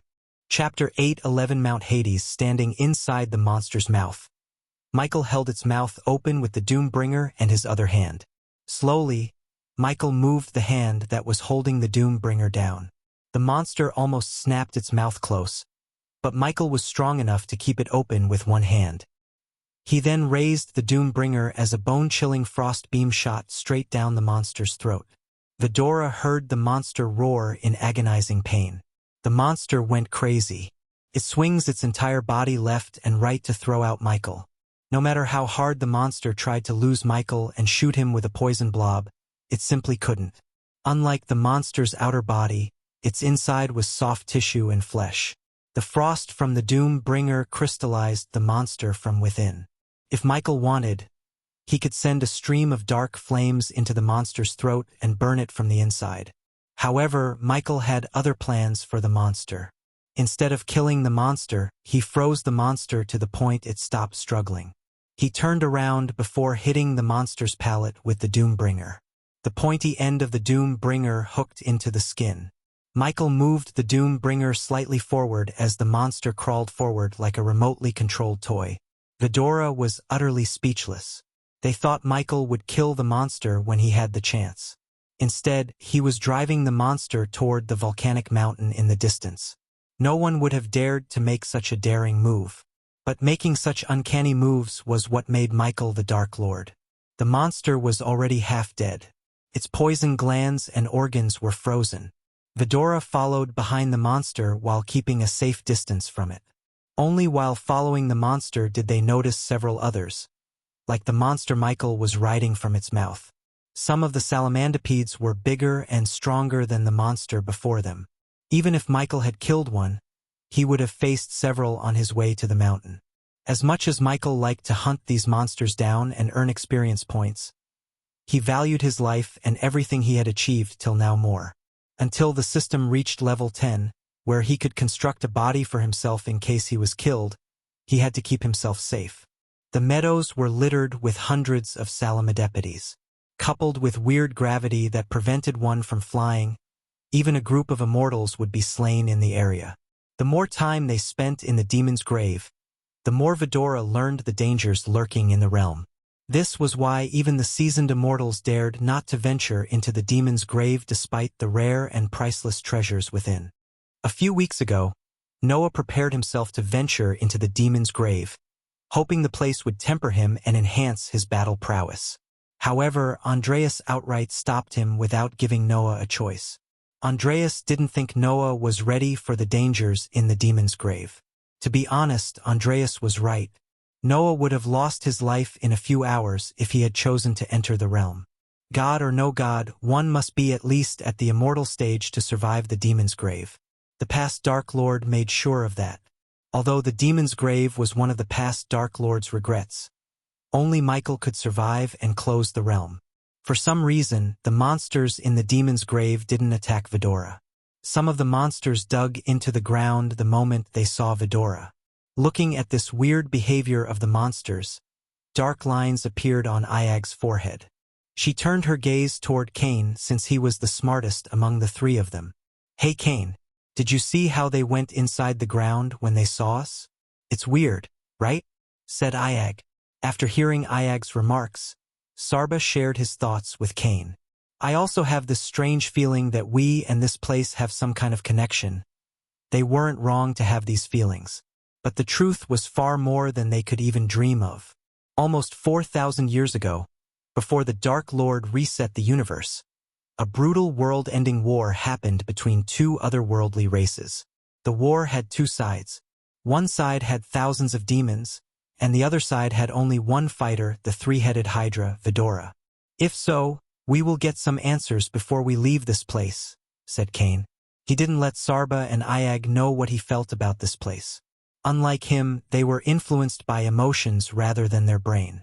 Until Ghost figured out what had really happened in this realm, Cain didn't want to come to any conclusions. Eventually, Michael reached the volcanic mountain base. Dark smoke and ash littered the ground as well as the air. The smell of fire nauseated them. As soon as they reached the mountain base, the high temperature caused the ice layer on the monster to crack. After the ice shattered, Michael was afraid of the monster healing back to its full strength. Therefore, Michael cast the Ring of Fire and Ignitia at the same time. Black lightning bolts crackled around Michael's hand before hitting the monster's throat. Following the black lightning bolt, a stream of dark flames rushed into the monster's mouth, burning its flesh to well done.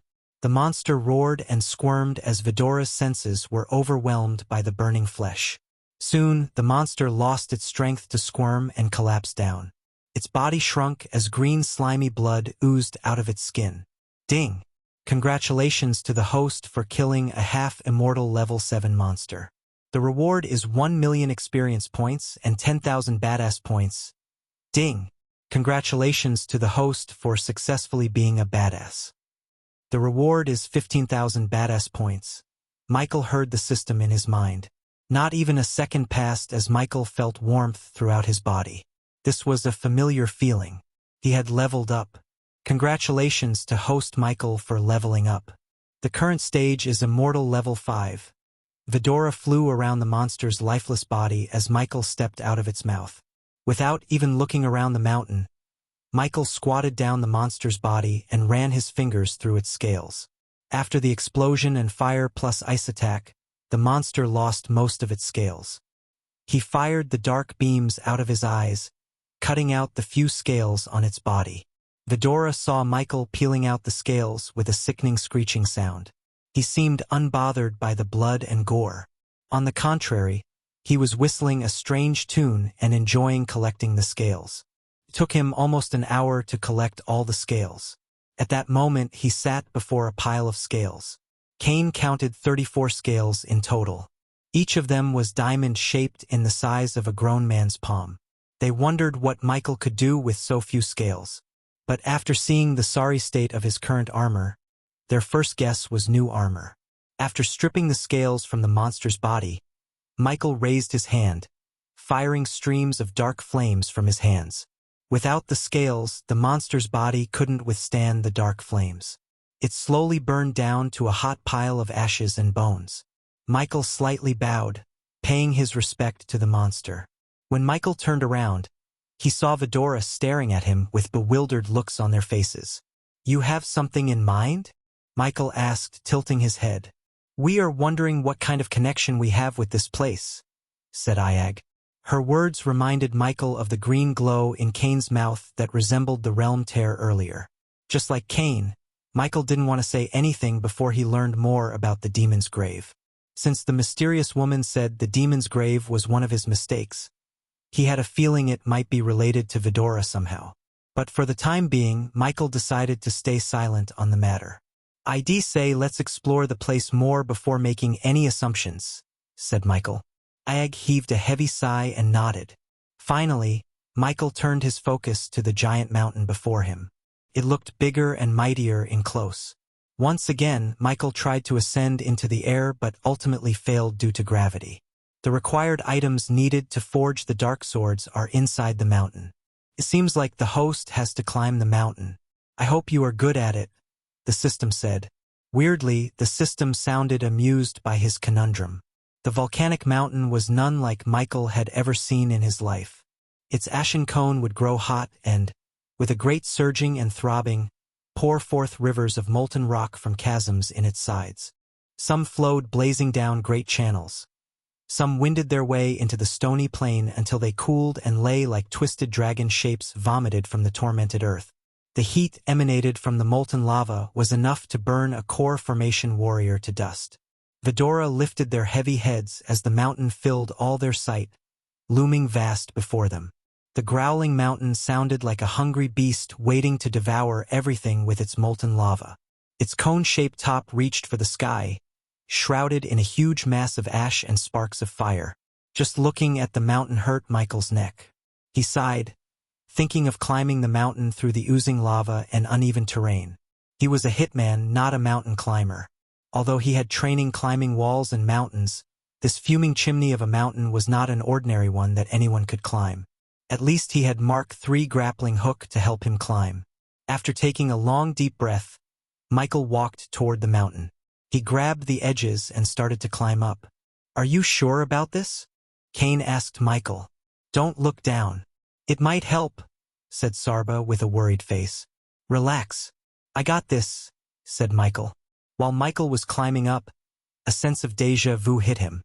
He felt like he had climbed the mountain before, but he ignored all the doubts and focused on the task at hand. Chapter 8:12 Life with no regrets. Michael grabbed the edges and slowly climbed up the mountain, with Vidora giving him moral support from the air. Some rocks were wet and slippery, while some were rough and easy to hold onto. When Michael looked over his shoulder, everything on the ground looked eerily small. If climbing wasn't hard enough, the air was filled with ash that hindered Michael's sight. The higher he climbed the mountain, the stronger the wind breezed past him. It almost knocked him down every step of the way. After climbing for almost 5 hours, Michael's hands went numb. Michael willed the APD to pump him with a healing potion. Another hour passed as Michael climbed quite higher and finally saw a rock formation sticking out of the mountain large enough for him to sit down. "Careful!" Suddenly, Michael's hand slipped as he hung on the edge with one hand. Vidora flew closer to Michael. If it weren't for gravity, Vidora would have tried to fly to the top carrying him with their claws.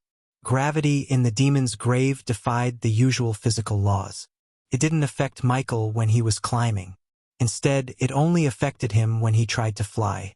Cain was afraid that if they tried to carry him to the top, gravity would pull them both down to the ground. At that time, all of Michael's hard world would go down the drain. "Arg!" Michael growled as he slowly adjusted his grip and climbed higher. Finally, after great effort, Michael reached the platform. He slowly pulled himself up and sat on the edge. Michael breathed heavily. When he raised his head, his heart sank. The top of the mountain looked just as far as when he was at the bottom. There was still a long way to go to reach the top. Sitting on the platform, Michael was able to see most of the demon's grave. While he was riding the monster, he didn't clearly see how many salamandipeds were roaming the meadows. But now he could see them all. Hundreds of them raised their heads and hissed in the distance. As if the salamandipeds weren't enough, he noticed giant bats and a colossal-sized bull in the distance. Even from miles away, the bull looked gigantic. The bull was easily the size of a 6-story building. No monsters dared to get near the bull while it grazed the grass peacefully. "Man, I hope we don't have to fight that monster," said Sarba. He gasped in shock at the sheer size of the bull. "Who knows? We might have to." Michael's words stunned Sarba. "This place tests everything in me. This mountain is just one of the many tests I have to go through," said Michael. He was certain that this place was testing him. Despite the cultivation gap between him and the monsters, he couldn't destroy them easily as he was used to. Not that Michael was weak or nerfed by the demon's grave, but the monsters defied the typical laws of cultivation. Even a fusion stage monster was strong enough to fight a half-immortal because of their attributes. It was as though the demon's grave had tempered them and made them evolve somehow. These monsters showed signs of intelligence. A monster with intelligence was far more dangerous than one with no intelligence at the same cultivation stage. With the right strategy, even a weak monster could defeat a stronger opponent. For a few minutes, Michael just gazed at the realm before him. He collected his thoughts, calming his mind and soul. Eventually, Michael resumed climbing up the mountain with Fedora flying beside him. "Grab here. This rock looks strong." Fedora flew ahead of Michael and found sturdy rocks and edges for Michael to hold onto. They continued climbing the mountain for another hour and then Fedora noticed something peculiar on the mountain's surface. "Look here." Sabra hovered in the air, pointing at a small rock formation that was sticking out of the mountain with a dot of red paint on it. Soon they found another ledge with a red dot. One by one, Fedora found several rock formations that could be used as more than just holds. Before Fedora could inform Michael about their find, he fired his grappling hook onto the hold with a red dot. Surprisingly, the grappling hook coiled around the rock and let Michael pull himself higher. Since the place seemed not to have been affected by the past Dark Lord's time resetting array, Michael had a feeling his past self might have left something to help him on his way. Besides, he felt like he had climbed the mountain before. It was definitely his past self who climbed this mount and left these hook points. Did my past self really predict I would climb this mountain again? Michael questioned himself. With the hook points on the mountain's surface, Michael was able to climb faster and faster. But he didn't blindly trust the rock formations as they might have loosened with time.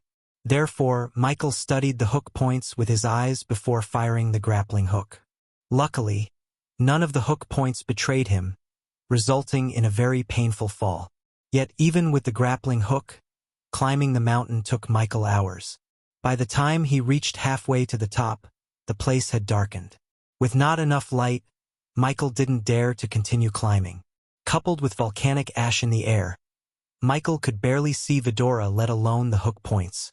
So he decided to find a platform to rest until the light returned to the place. Right before the last light disappeared, Michael found a platform just big enough for him to sit on. His legs were hanging down along with one hand. The rock barely had enough space for him. But he was not in the position to be picky. Instead of trying to rest upon Michael's shoulder, Fedora chose to hover in the air. The last thing Fedora wanted was for the rock platform to break down when they sat on Michael. "Do you think someone else had climbed the mountain before us?" asked Sarba. "What kind of stupid question is this? Of course someone had climbed this before us. I don't know if someone had climbed to the top, but someone definitely tried. This place has been here for 5,000 years. That's a lot of years. Ayag rolled her eyes. Michael had to agree with Ayag. Although the demon's grave was treacherous to even immortals, one must be a fool to think the great 8 clans didn't dare to unveil the secrets of this realm. But he wasn't sure how farther they ventured. What must have happened here? The woman said this place was one of my past self's mistakes. Michael slowly spoke, looking at the realm around him. Through the volcanic ash, he saw silhouettes of mountain chains, the bull in the distance, and even a flat land that resembled a lake. He could only imagine the terrors lurking in these places. Suddenly, the mountain trembled. Michael almost bolted to his feet, but the tremor soon stopped. It felt like the volcano inside the mountain was raging to erupt. Gradually, the tremor died down as the mountain returned to its peaceful state. People are going to freak out when they hear we entered the demon's grave and survived, said Sarba. Imagine what the guardians would think. They are going to spin some story and make us the village of it. Ayag rolled her eyes. Vidora used to not care about what was happening in the world after they heard their kind was wiped out from the universe. However, they slowly realized Ghost, Gaia, and Nightmare were their family despite everything.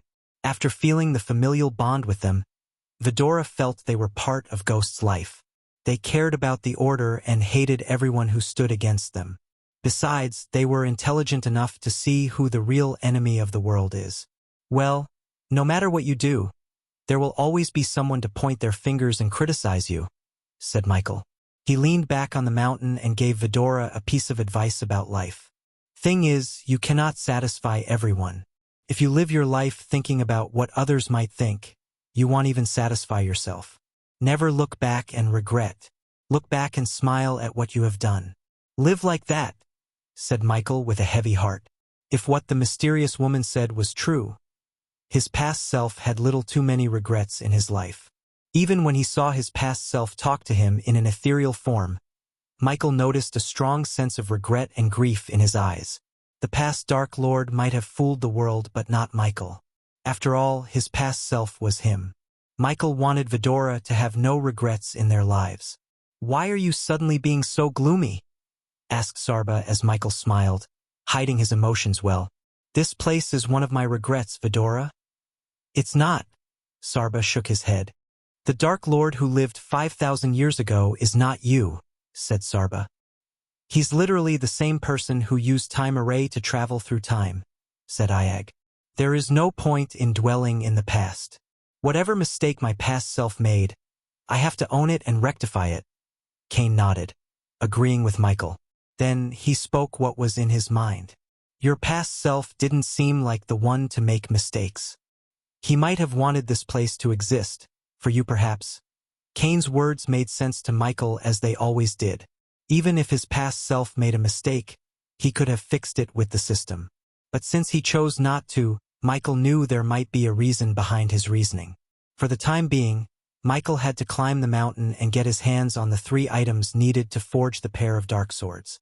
Without the swords, his battle potential was being suppressed. I think this place is strong enough. Get some sleep while you can. We will reach the top tomorrow. You need to rest, Michael said to Vidora. Soon, Vidora flew to Michael, landing on his lap. They slowly curled up into a ball and closed their eyes. Meanwhile, Michael couldn't close his eyes. This place had an unknown effect on him. His mind kept replaying the mysterious woman's words.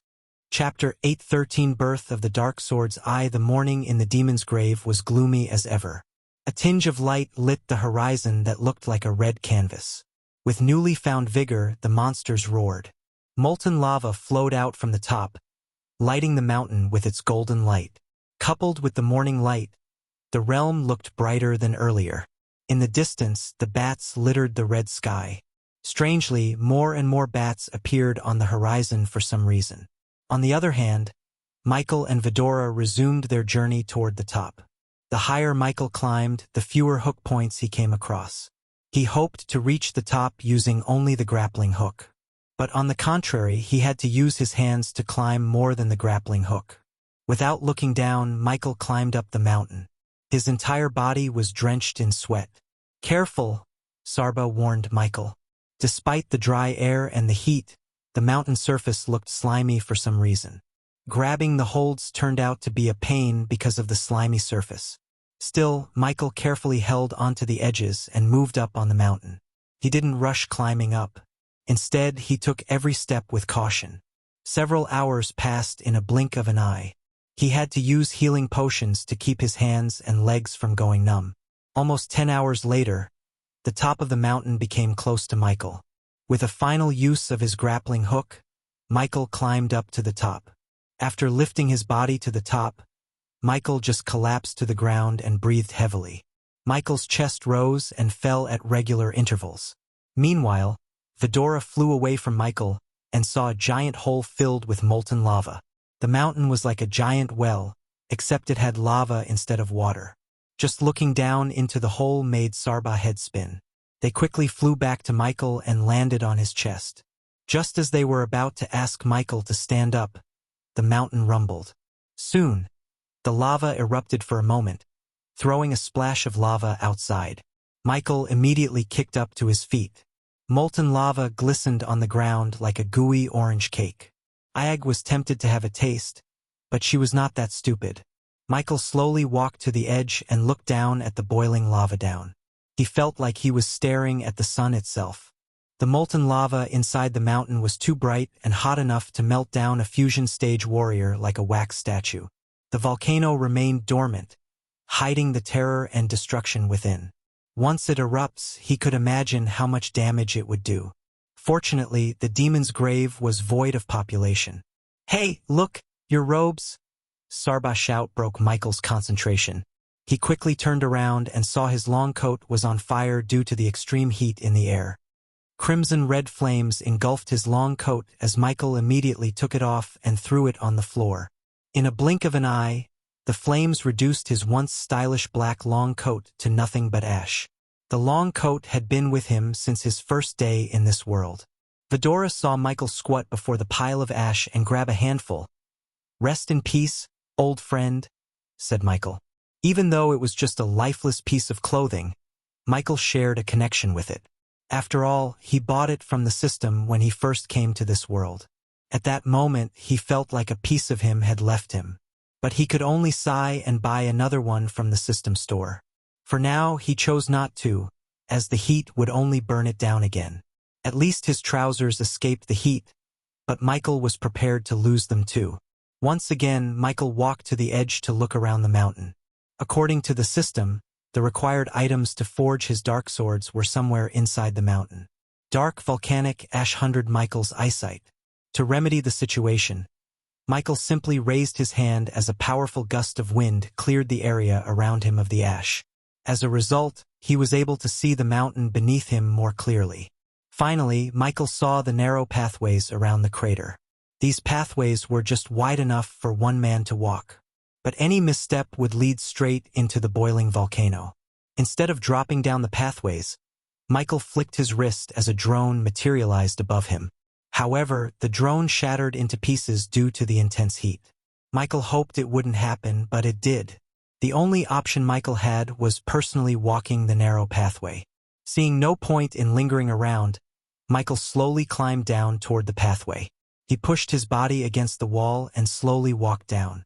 Step by step, Michael walked the narrow path. "If I trip down, grab me by my collar and give me a second to use the grappling hook," Michael said to Fedora. Obviously, Fedora couldn't fly away carrying Michael because then gravity would pull both of them down. But if Fedora grabbed him by his collar, it would give him a second to react and use either the teleportation scroll or the grappling hook to escape the well of molten lava beneath him. "System, can you pinpoint the location?" Michael asked the system. "How about the host paying the system 100,000 badass points to show you the entrance?" "Do it." Michael immediately agreed to the deal. Normally, Michael would have preferred finding the entrance by himself, but the situation dictated otherwise. Any misstep would be life-threatening, so he was not in the situation to bitch with the system. After the system took the agreed amount, a glow appeared in the corner of Michael's sight. A part of the walls on the other side was glowing. "Try not to fall down, host," said the system. Michael sensed a bit of sick humor in its voice. If the crater containing the lava was a circle, Michael had to go to the opposite end to reach the glow. The narrow path was already crumbling down bits and pieces at a time. But Michael surprised the system by climbing back to the top. Vidora frowned as they had no idea why Michael suddenly climbed back to the top. What happened? You got cold feet? Ayag tilted her head. What are you up to, host? The system also seemed surprised and questioned Michael. Using my brain, that's all, Michael thought. Then, he started to walk around the crater to reach the glow instead of the narrow path. The mountain's top was broader and more stable compared to the narrow path. So why did Michael have to risk himself walking the narrow path when he had a much better alternative? Except for the strong wind that tried to push him down, the current path had no downsides at all. Vidora followed behind Michael, having no idea what had just happened. Where are you going? Asked Sarba. Well, see, Michael mumbled as he continued on his path. Eventually, he reached directly above the glow. He took a deep breath before climbing down the mountain. In a few seconds, Michael landed on the narrow path. The glow on the mountain's surface slowly faded away. But to the naked eye, the mountain's surface had no strange symbols or runes. Instead, it looked brownish with the volcano ash covering its surface. Michael ran his fingers through the surface, trying to see if there was something engraved in it. Yet he found nothing. It must be somewhere here, Michael said to himself. Then he activated his X-ray vision. As soon as his eyes turned blue, he saw a dark square on the surface. Michael placed his palm on the dark square. Suddenly, a bolt of electricity ran down his spine through his hand. Sarba sensed the sudden spike in energy around them. Before he could question Michael, the mountain's surface trembled. To Vidora's surprise, the mountain's surface slowly creaked open like a secret door, revealing a dark corridor leading up somewhere. Michael took a deep breath before walking into the dark corridor with Vidora following him behind. After they took several steps into the corridor, the door closed behind them. Everything turned pitch black. Do you smell that? Asked Sarba, sniffing the air. What? The air. It smells like oil, said Sarba. He is right, Michael agreed with Sarba. In addition to oil, he could also smell a tinge of metal smell in the air.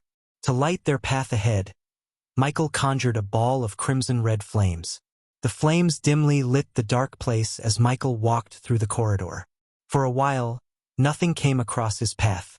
Even Vidora didn't utter a word. Hence, silence took over them. Seconds slowly turned minutes, and each minute felt like an eternity. As much as Michael loved peace and quiet, he wanted something to happen. Otherwise, he was afraid of being bored to death.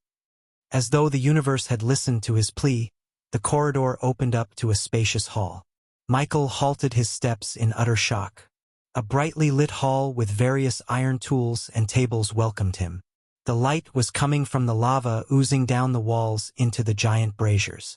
Everywhere Michael turned, he saw iron hammers, tools, and a giant anvil in the center.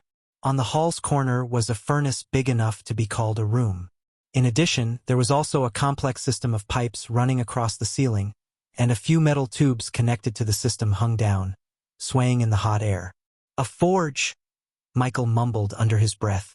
If the host is willing to buy the special dark or in hilt, you can start forging the pair of dark swords in this very forge. The system sounded in his head. Hearing its words, the blacksmith living in Michael became excited. To be honest, he thought he would find a few special items. But he was completely caught off guard by the forge before him. The previous Dark Lord forged his swords in this very forge. And now, Michael was about to forge something better. Chapter 8:14 Birth of the Dark Swords 2 Michael stepped into the forge as the hall brightened. The forge welcomed its master by providing more light and heat to the hall. Without a doubt, the place looked ancient. Everything in the forge was covered in thick ash, and some of the little tools were rusted to the point there was no chance of restoring them. Michael looked for something that might give him a clue or two about the forge's origins. While looking around the room, a large anvil drew his attention to the center of the forge. As a 5-star blacksmith, he could tell a gorgeous anvil when he saw one. He ran his fingers through the anvil, wiping off the dust on its surface. Excitement coursed through his veins as he saw the vise, a beautifully crafted piece of contraption used to hold objects securely while they were worked on. It was made of a darkish metal and seemed it could hold large and heavy objects as its jaws had a grip that could exert considerable pressure. This forge was a blacksmith's dream come true. Finally, Michael turned his gaze toward the heart of any forge, the furnace. Whoever built the forge chose to build the furnace in the wall and let the smoke go straight to the mountain's top. No one would be able to tell the difference between volcanic fumes and the smoke coming from the forge. Although the forge had many intricate gears and small contraptions inside to make it more efficient, Michael could only see the rectangle hole into which the metal ores or the ironworks should be put. On the side, Michael saw a lever and a rotating button built into the wall. "Pull the lever and see what happens," said Ayag. Her eyes glistened with curiosity, just like Sarba. Michael already had a pretty good guess of what it would do, but he pulled the lever to confirm his assumption. The lever was considerably harder to pull. Took a bit of force to pull down. A normal person had no chance of pulling down the lever since even Michael had to use his strength. After he pulled down the lever, nothing happened for a while. Then the forge trembled slightly. The temperature in the air rose by several degrees. A gust of wind shot out of the furnace, pushing out the ash. The furnace suddenly lit up as gooey lava oozed into it from above.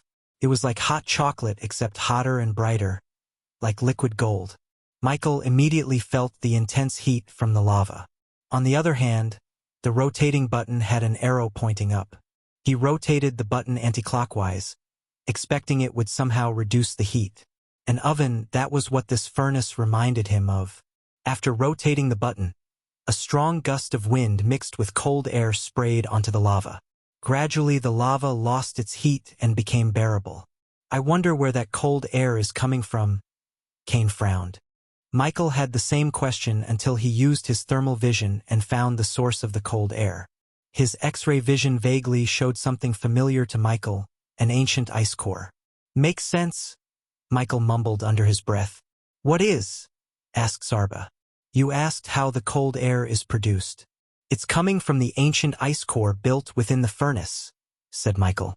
"Congratulations to the host for finding 3 out of 5 requirements to forge the dark swords." The system's notification inside a golden tab blocked his vision. He was confused for a moment, but after looking around the forge, he realized the meaning of the system's words. So the 3 requirements were anvil, vice, and this furnace? Michael asked the system. The system didn't answer, but its silence spoke volumes. Now that he had a forge, he only needed the ore and the hilt to forge the dark swords. The dark ore and the hilt will cost the host 1 million badass points. The host is 400,000 badass points short of 1 million. The system suggests the host get a loan for 600,000 badass points. Michael sighed inside after hearing the system's words. Most of his badass points went back to the system when he bought the blueprint for the torpedo and dark swords. Luckily, his journey into the demon's grave awarded him enough badass points to reach 600,000 badass points. Still, he needed 400,000 to buy the ore and hilt for the dark swords. "How much do I have to pay you back after the loan?" asked Michael. 700,000 badass points. As much as Michael hated loans, he had to take one from the system. Having a pair of swords that could withstand the dark flames would give him an overwhelming advantage in any battle. His excitement overshadowed his hesitation about taking a loan. "I agree," said Michael as the system immediately gave him an additional 600,000 badass points. For a moment, he had 1,300,000 badass points. This amount was short-lived as the system took 1 million points for the ore and the hilt. A second later, 2 bars of dark metal materialized on the table before Michael. "The hilt will be given to the host at the last steps of forging the dark swords," said the system.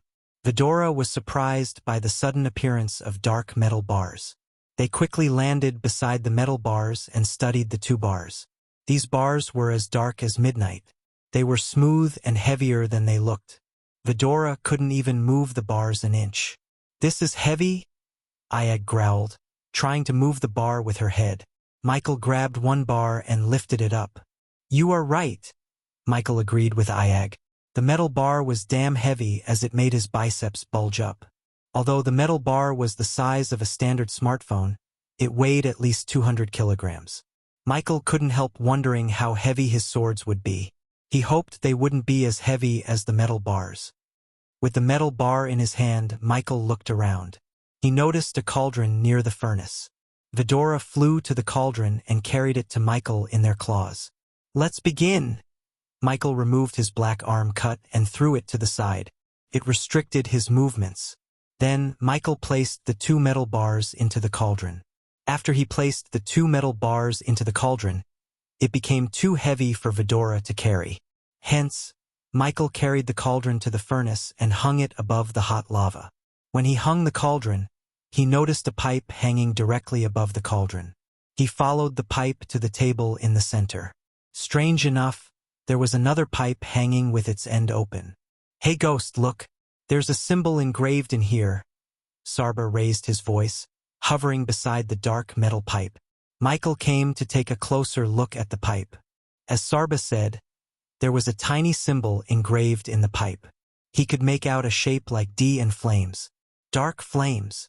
Michael questioned himself as he conjured the dark flames. The temperature in the forge rose by several degrees as soon as the dark flames appeared.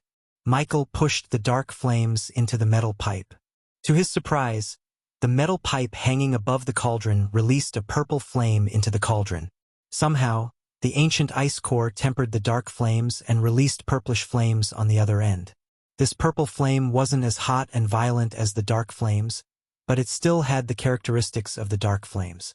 The purple flames heated the cauldron in a blink of an eye. Soon, the cauldron turned dim orange on the edges. But when Michael stopped sending dark flames into the pipe, the purple flames stopped at the other end. Michael didn't think he would need to send dark flames to melt all the metals. The hot lava was hot enough to achieve that feat, however. The dark metal required dark flames. Having no other option, Michael sent a stream of dark flames into the metal pipes. Several runes in the metal pipe lit up, protecting them from melting down under the dark flame's intense heat. Several hours passed by in a blink of an eye. When Vidora flew closer to the cauldron, they saw the dark metal bars finally melting down. Surprisingly, tiny crimson-red lightning bolts crackled around the cauldron. They formed from gooey dark metal. Everything around the cauldron darkened as the forge trembled. Michael ignored the tremor and continued to send dark flames into the pipe. As a blacksmith, he knew when to stop sending the dark flames and let the metal cool off for a while. The forging of dark swords was very different from typical sword forging. Almost an hour later, Michael moved away from the metal pipe. Then, he searched for a metal block and found one buried deep under all the rusted tools and metal works. He carried the block of metal on his shoulder and put it on the table with a loud thud. Due to the forge's heat, Michael was sweating bullets. But he enjoyed himself working as a blacksmith. The metal block was a long rectangle with 3 meters long and a meter wide. In addition, it was at least 10 inches thick. Under Vidora's curious gaze, Michael fired dark beams out of his eyes and created a sword-shaped hollow in the metal block. The shape was neither too long nor too short. After the metal bars melted, he would have to pour the liquid metal into the shape and harden the metal. Since he was about to forge 2 swords, Michael found another metal block and repeated the process, except the second sword was just a few inches longer than the first. As Michael was preparing everything to forge his new swords, the braziers around him flickered. Michael put down the tongs and looked around the place. For some reason, the flames above the braziers dimmed out. Then Michael felt everything go dead silent. To Michael's surprise, a holographic image of himself appeared right above the table he was working on. "Welcome to our forge," said the Dark Lord. Chapter 8:15. Birth of the Dark Swords 3. The sudden appearance of the past Dark Lord surprised Michael. But deep down, he expected the Dark Lord to leave a holographic recording of himself. The moment Michael stepped into the forge, he felt like he owned this place. For a few seconds, the Dark Lord's image flickered in the air. The device he left had been lying dormant for thousands of years. It was a miracle the device was still in working condition. "I knew you would find the forge. Listen carefully. By the time of this recording, I don't know how long this message will last or when you will reach the place," said the Dark Lord. He talked to Michael with his hands behind his back. Unlike earlier, the Dark Lord looked relieved and even had a smile on his face.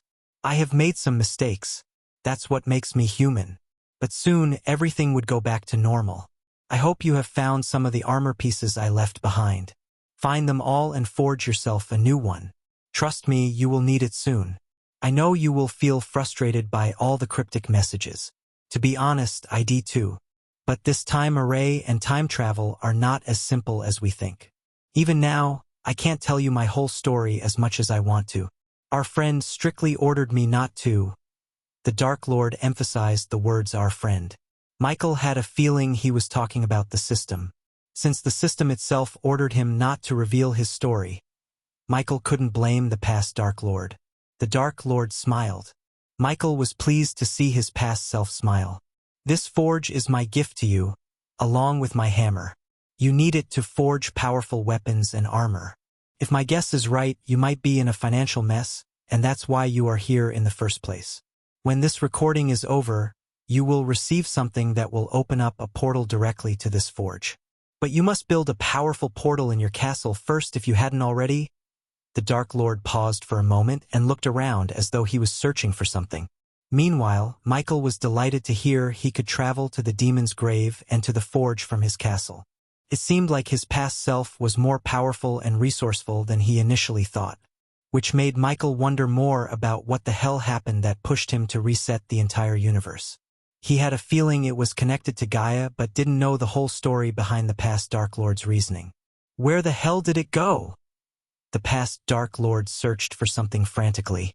A few seconds later, he turned his focus back to Michael. The monsters you fought on your way here, they were modified by an asshole to fight me. Of course, I could kill them with a snap, but I don't think it would be true for you. So tread carefully, and keep Vidora out of trouble. I really miss the time when they were tiny and cute. The grown-up Vidora. The past Dark Lord sighed and let out an exhausted smile. Vidora frowned as Iag almost hissed at the Dark Lord. After your trip to the demon's grave, I hope they still call the place that. Your life will get a whole lot tougher. But Heres, a piece of advice from yourself to you, not everything is black and white. Also, don't always go for the kill. Some of our enemies are far more valuable alive than dead. As he said, the Dark Lord turned around and walked to his work table. Due to some reason, Michael couldn't clearly see the table or what he was working on. The time had corroded the recording and made it impossible to see anything other than the Dark Lord. This array will fix everything. Michael heard the Dark Lord mumble. Then he turned around once again. What else I thought about telling you? The Dark Lord rubbed his chin for a moment. Ah yes. The Dark Lord snapped his finger, showing his sudden realization. Finish your castle as soon as you can and spare no expense. You have no idea how many tried to penetrate mine and lost their lives. Sooner or later, you will get tired of all the killings. The Dark Lord paused as his expression grew darker. Don't get tired, because you are just starting your life as the Dark Lord. Always provide a reason for the people to fear you. My lord. Suddenly, Michael heard another voice. It sounded wise and elderly, but he had heard this voice before. Eladir. Michael frowned. He sounded old, very old. Are you recording another message for yourself again? Eladir asked the Dark Lord like a strict father. Unfortunately, Michael couldn't see Eladir in the recording. Hey, is that Eladir I am hearing? Iag asked Cain and Sarba in a husky voice. I think so, Sarba nodded. You cannot leave these messages everywhere, my lord. It will create unwanted branches in the timeline. You already took a big risk by breaking down your armor and leaving them behind. Who knows what catastrophe it's going to bring? Eladir yelled at the Dark Lord. Look on the bright side, Eladir. We won't be here to see it. The Dark Lord shrugged. Come on, finish what you are doing. We have a lot to do in a short time, said Eladir. You became grumpier with age. Relax and give me some time alone with myself. The Dark Lord looked over his shoulder and winked at Michael. The Dark Lord waited until Eladir left the room. Huff! The Dark Lord sighed. I am going to miss many things, but grumpy Eladir is not one of them. Try to find a way to stop him from getting older because you do not want him to. Trust me, the Dark Lord chuckled. Who am I kidding? I am going to miss that old elf. It feels good to have someone look you in the eyes and lecture you, said the Dark Lord. At the peak of his life, no one dared even look at him, let alone lecture him. Almost the entire world trembled at the mere mention of his name. Only a few people existed in his timeline who had the guts to speak their minds before him. Eladir was one of them. Just by looking into the Dark Lord's eyes, Michael could tell how much he would miss his world. The Dark Lord sacrificed everything so Michael could fix his mistakes and live the life he deserved. Soon, the hologram began to flicker. Despite his advice, I will still leave some recordings for you. Take care of everyone and everything. Who knows, we might even meet at some point. After all, time is a mysterious thing, and life is full of surprises. After these words escaped the Dark Lord's mouth, he vanished into thin air. As soon as he disappeared, the table before Michael trembled. A copper ring big enough to fit in his hand materialized on the table. With another tremor, a silver hammer with many intricate runes engraved in it appeared. At first, Michael gently grabbed it and studied the ring. Is that a portal? Asked Iag as Michael nodded. With this, we can get in and out of the demon's grave as we please, said Michael with a grin. Countless ideas popped into his mind and made him excited for the journey ahead. However, his excitement was doused by the Dark Lord himself when he appeared again above the table once again in the holographic form.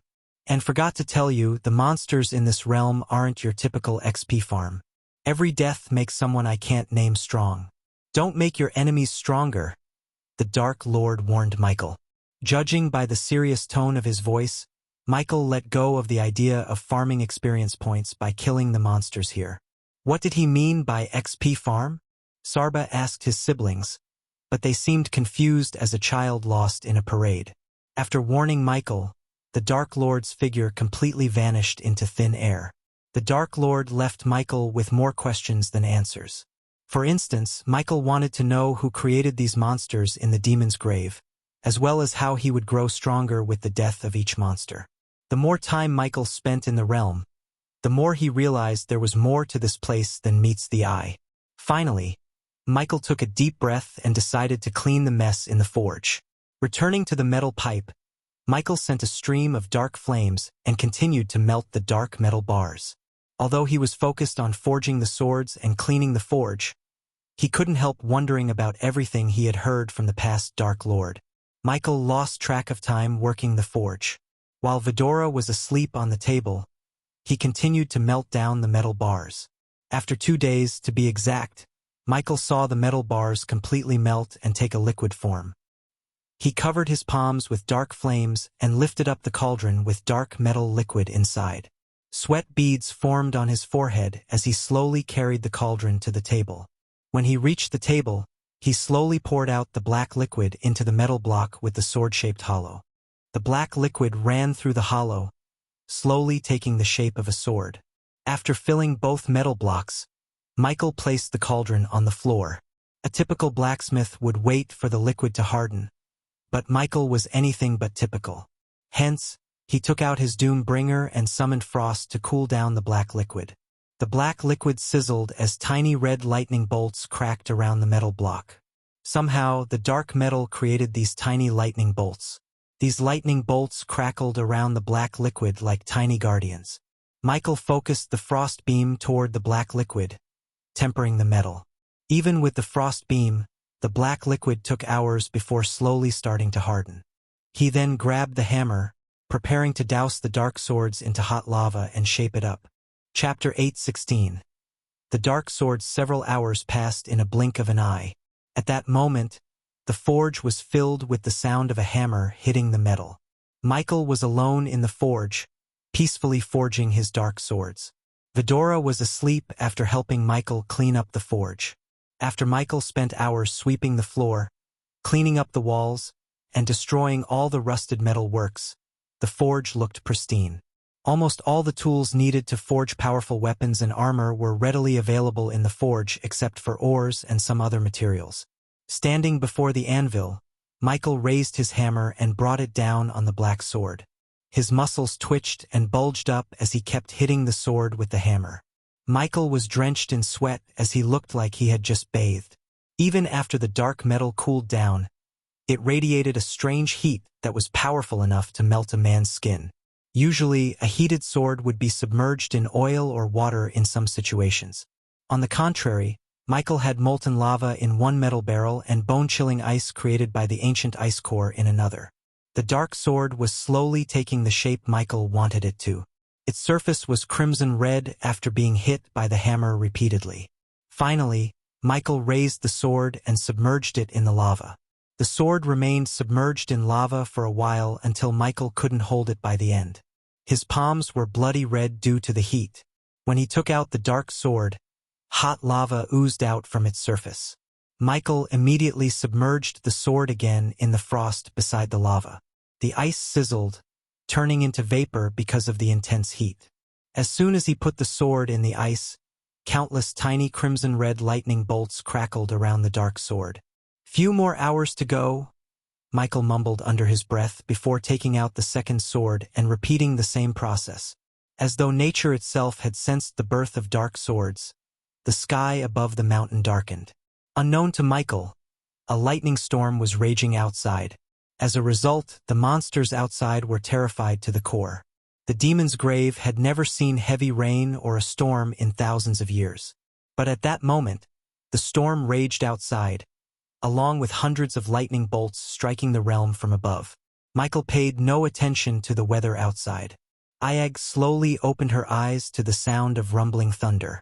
The mountain trembled as thunderclaps echoed through the realm. Her vision was slightly blurred after the long nap. She shook her head, clearing her sight. Sarba and Cain woke up after her and saw Michael's back. To their surprise, they felt a strange, powerful energy in the forge. Moreover, they couldn't help hearing a strange buzzing noise. "Hey, you finished the swords?" asked Ayag. Michael slowly turned around with his new swords in his hand. Just the simple look of the dark swords stunned them speechless. The blade was as dark as midnight, with tiny crimson-red lightning bolts dancing around from the tip to the hilt. Light coming from the braziers was reflected on the blade's surface. In the faint light, Vidora noticed the complex engravings and runes, but they were almost unnoticeable to the naked eye. Any oblivious man could tell how exceptional the swords were. Michael gave the blade a matte black finish and designed the hilt like a dragon coiling around the sword. Unlike any other swords in the world, the dark swords were exceptionally heavy. Each sword weighed at least 50 kilograms and required immense raw power to swing around. But despite their weight, the swords were perfectly balanced.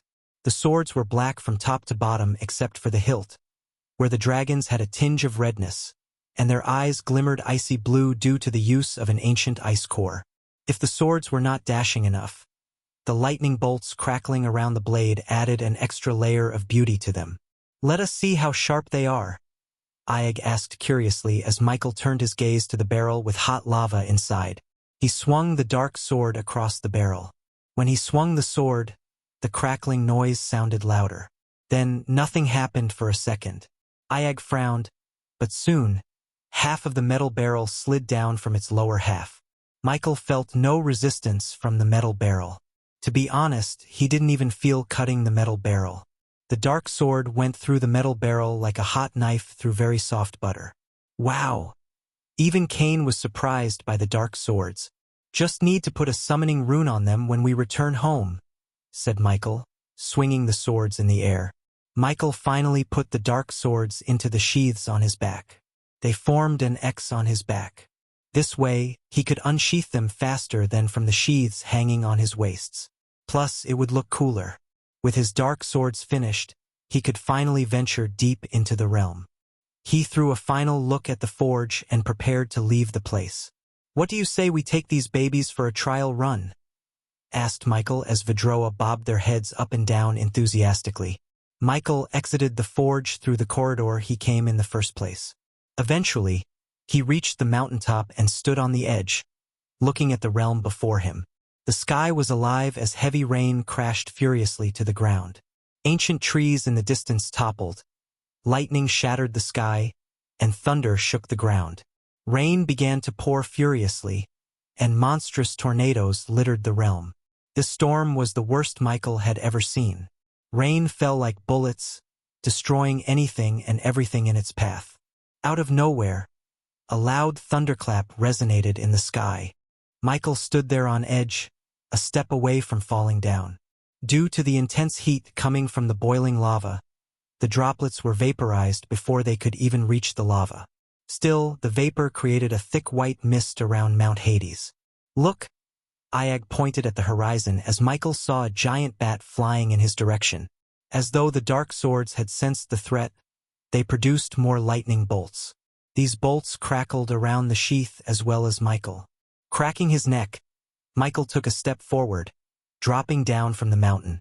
Gravity pulled him down with enough force to create a large crater in the ground when he landed.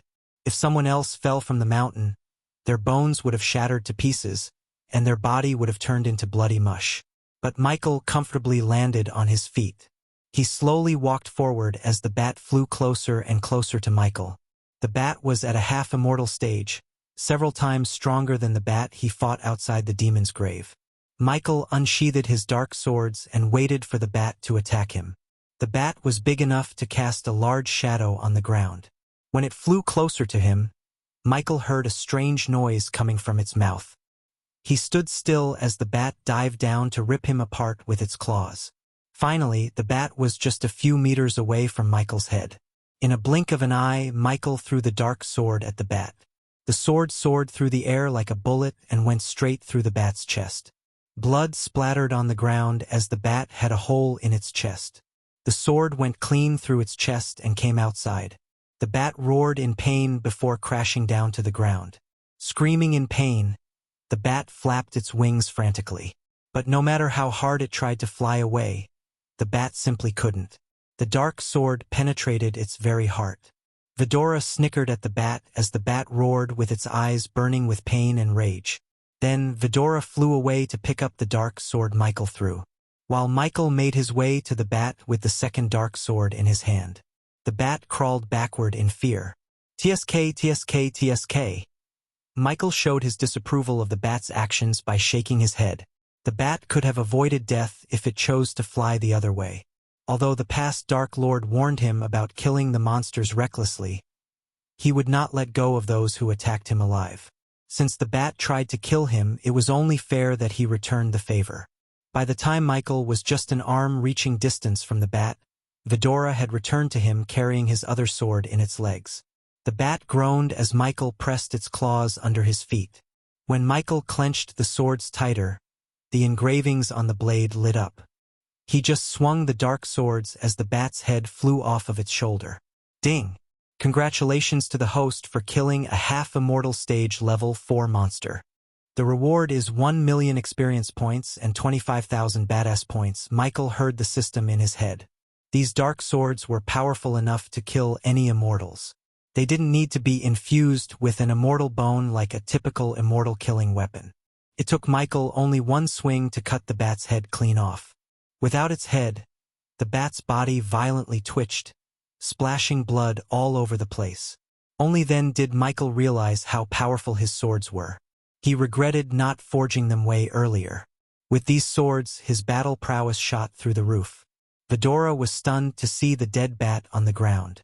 The battle literally lasted for a few seconds. Outside the demon's grave, the fusion stage bat gave Michael a headache as Iag had to use her power to disrupt its powers. But now, Michael killed the bat in a few seconds. After killing the bat, Michael flicked his sword, removing the blood on the blade. "It's a pity. I was thinking of covering the blades with the dark flames," Michael sighed. "Not to jinx the situation, but I have a feeling we will come across more monsters on our way," said Sarba. "Speaking of which, where are we going next?" asked Iag. "To a gold mine," said Michael. Chapter 817. Another world within the demon's grave. Killing the bat was only the first step of his big plan in the demon's grave. Michael didn't slow down or seek shelter despite the raging storm and the heavy rain. Granted, the storm and the rain made the terrain wet and walking difficult, but it also terrified the monsters. Everywhere Michael looked, he saw no monster. Even the colossal bull he saw from the mountain was nowhere to be seen. Lightning cracked the red sky, sending heaven's light through the storms. Even the rain came in orchestrated rhythm, appearing as the master of the scene yet arriving on unheard cues. The wind ran as if it had been restrained for time out of mind, and it was determined to outrun any chaser. The sound of it was a strange song, as if howling yearned for a melody. Michael was completely drenched in the rain. "We've been walking for hours," Sarba said, sitting on Michael's shoulder. "Don't you have a spare long coat?" "I hate getting wet," Ayag complained.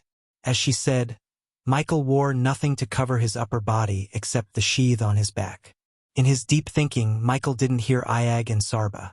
Instead, he was more focused on forming alchemy formulas in his head. There were no monsters or a threat to break Michael's concentration. He didn't even mind the raging storm.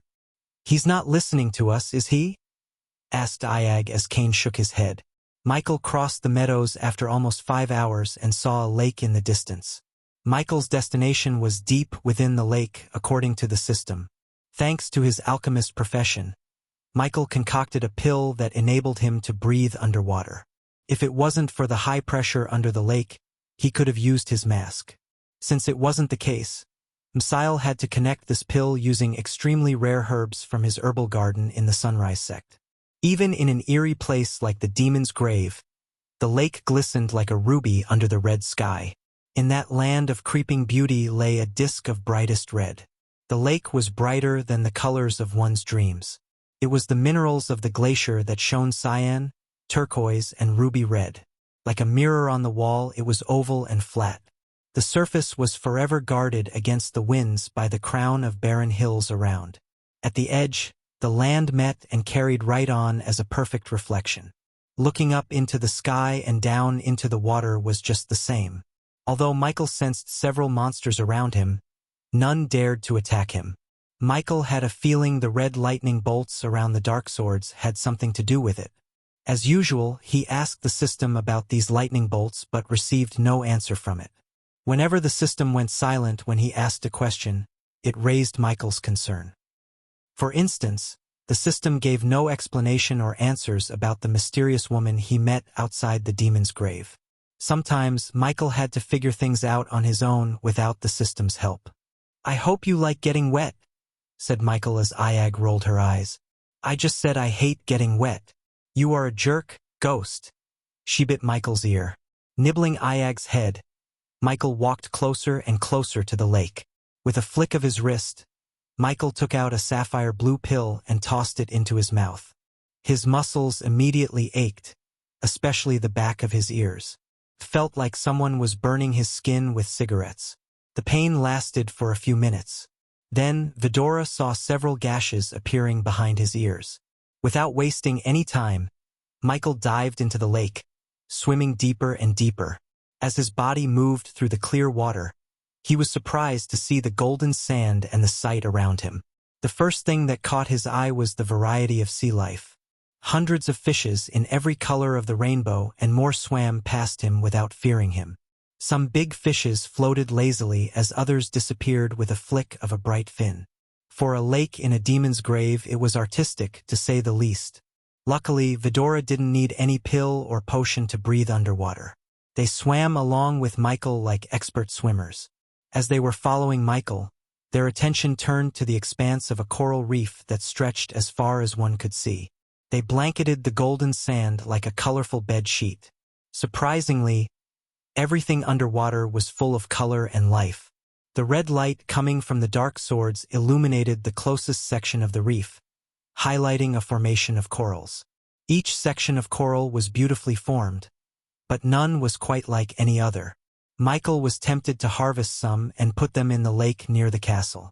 However, Michael was the type of person who would rather see a flower in a plant than in someone's head. "What is that?" Ayag asked her siblings in telepathy, looking at an octopus. The creature peeked its head over through the coral and gawked at them with its big eyes. Soon, the octopus moved through the coral, revealing itself for a moment before shrinking back into a crevasse. A hidden gem amongst corals. One of many. The deeper Michael swam, the prettier the lake turned out to be. Many unknown creatures buried themselves under the sand. The entire lake was like a treasure chest, enclosing unfathomable treasures in ever smallest sliver. Everything was deadly silent around Michael, but this silence was short-lived. Suddenly, they heard a chittering noise. When Michael looked over his shoulder, he saw 5 creatures that resembled dolphins skim by. With water all around them, they almost seemed to fly, moving effortlessly, propelling their sleek bodies swiftly forwards with a flick of a gray tail. According to the system, Michael still had a long way to reach his destination. He wondered how the things he needed could exist underwater. A while later, Michael was surprised to see a shipwreck. He wanted to investigate the shipwreck even though it didn't seem to have any treasures. But when he was about to swim toward the wreck, his view was obscured by a huge shark that drifted lazily by, pushing Michael and Vidora aside with the water it displaced. A whale shark, mouth stretched wide to gather food. To Michael's surprise, the shark was at the half-immortal stage. If Michael wanted, he could fight the shark and kill it easily. However, blood might attract more sharks, and if they were also at the half-immortal stage, he would be in trouble. Like it or not, Michael was in their home ground. Besides, he wanted to reach his destination without wasting his energy. After all, who knew how many enemies he would have to face there? Michael slowly swam away from the shipwreck and the shark without making any sound. Finally, when he put a safe distance between him and the shark, a swarm of shining goldfish coiled and winded their way past. They lit the underwater like a swarm of fireflies, sending glints of light in every direction. On the golden sand, oysters and colorful shells were scattered everywhere. They were a living explosion of beauty. Limpets glued themselves to rocks, setting themselves in like jewels in a necklace. Michael scooped up a shell from the sand and put it in the system storage as a souvenir. Eventually, an archway appeared in his sight. It was definitely man-made and contained a realm tear in the center. Unlike the emerald green realm tear that served as the entrance to the demon's grave, this realm tear radiated an icy blue light. Michael's eyes were lit with excitement. If everything went according to his plan, he could put an end to their financial blunder. Even the god of darkness depended on gold coins to grow his army and build his castle. Michael flapped his legs, dashing toward the realm tear. He was actually surprised, but it made sense. The realm tear made him realize the things he needed were in another realm. A realm within a realm. This place keeps surprising me, Michael said to himself as he tried to enter through the realm tear. But an invisible force pushed him away. What the hell? Michael creased his brows. What happened? Iag asked Michael wordlessly. Unlike Michael, Vidora felt no resistance from the realm tear. Once again, Michael moved toward the realm tear, and this time he resisted the force. Michael quickly used his X-ray vision to see an energy dome around the archway. Michael unsheathed his dark swords. Then he swung the swords, cutting the invisible dome. The dark swords cut through the dome. It produced a powerful shock wave that pushed both Vidora and Michael several meters away. Then, the realm tear created a suction force that pulled Michael and Vidora along with gallons of lake water. Everything around Michael turned dark.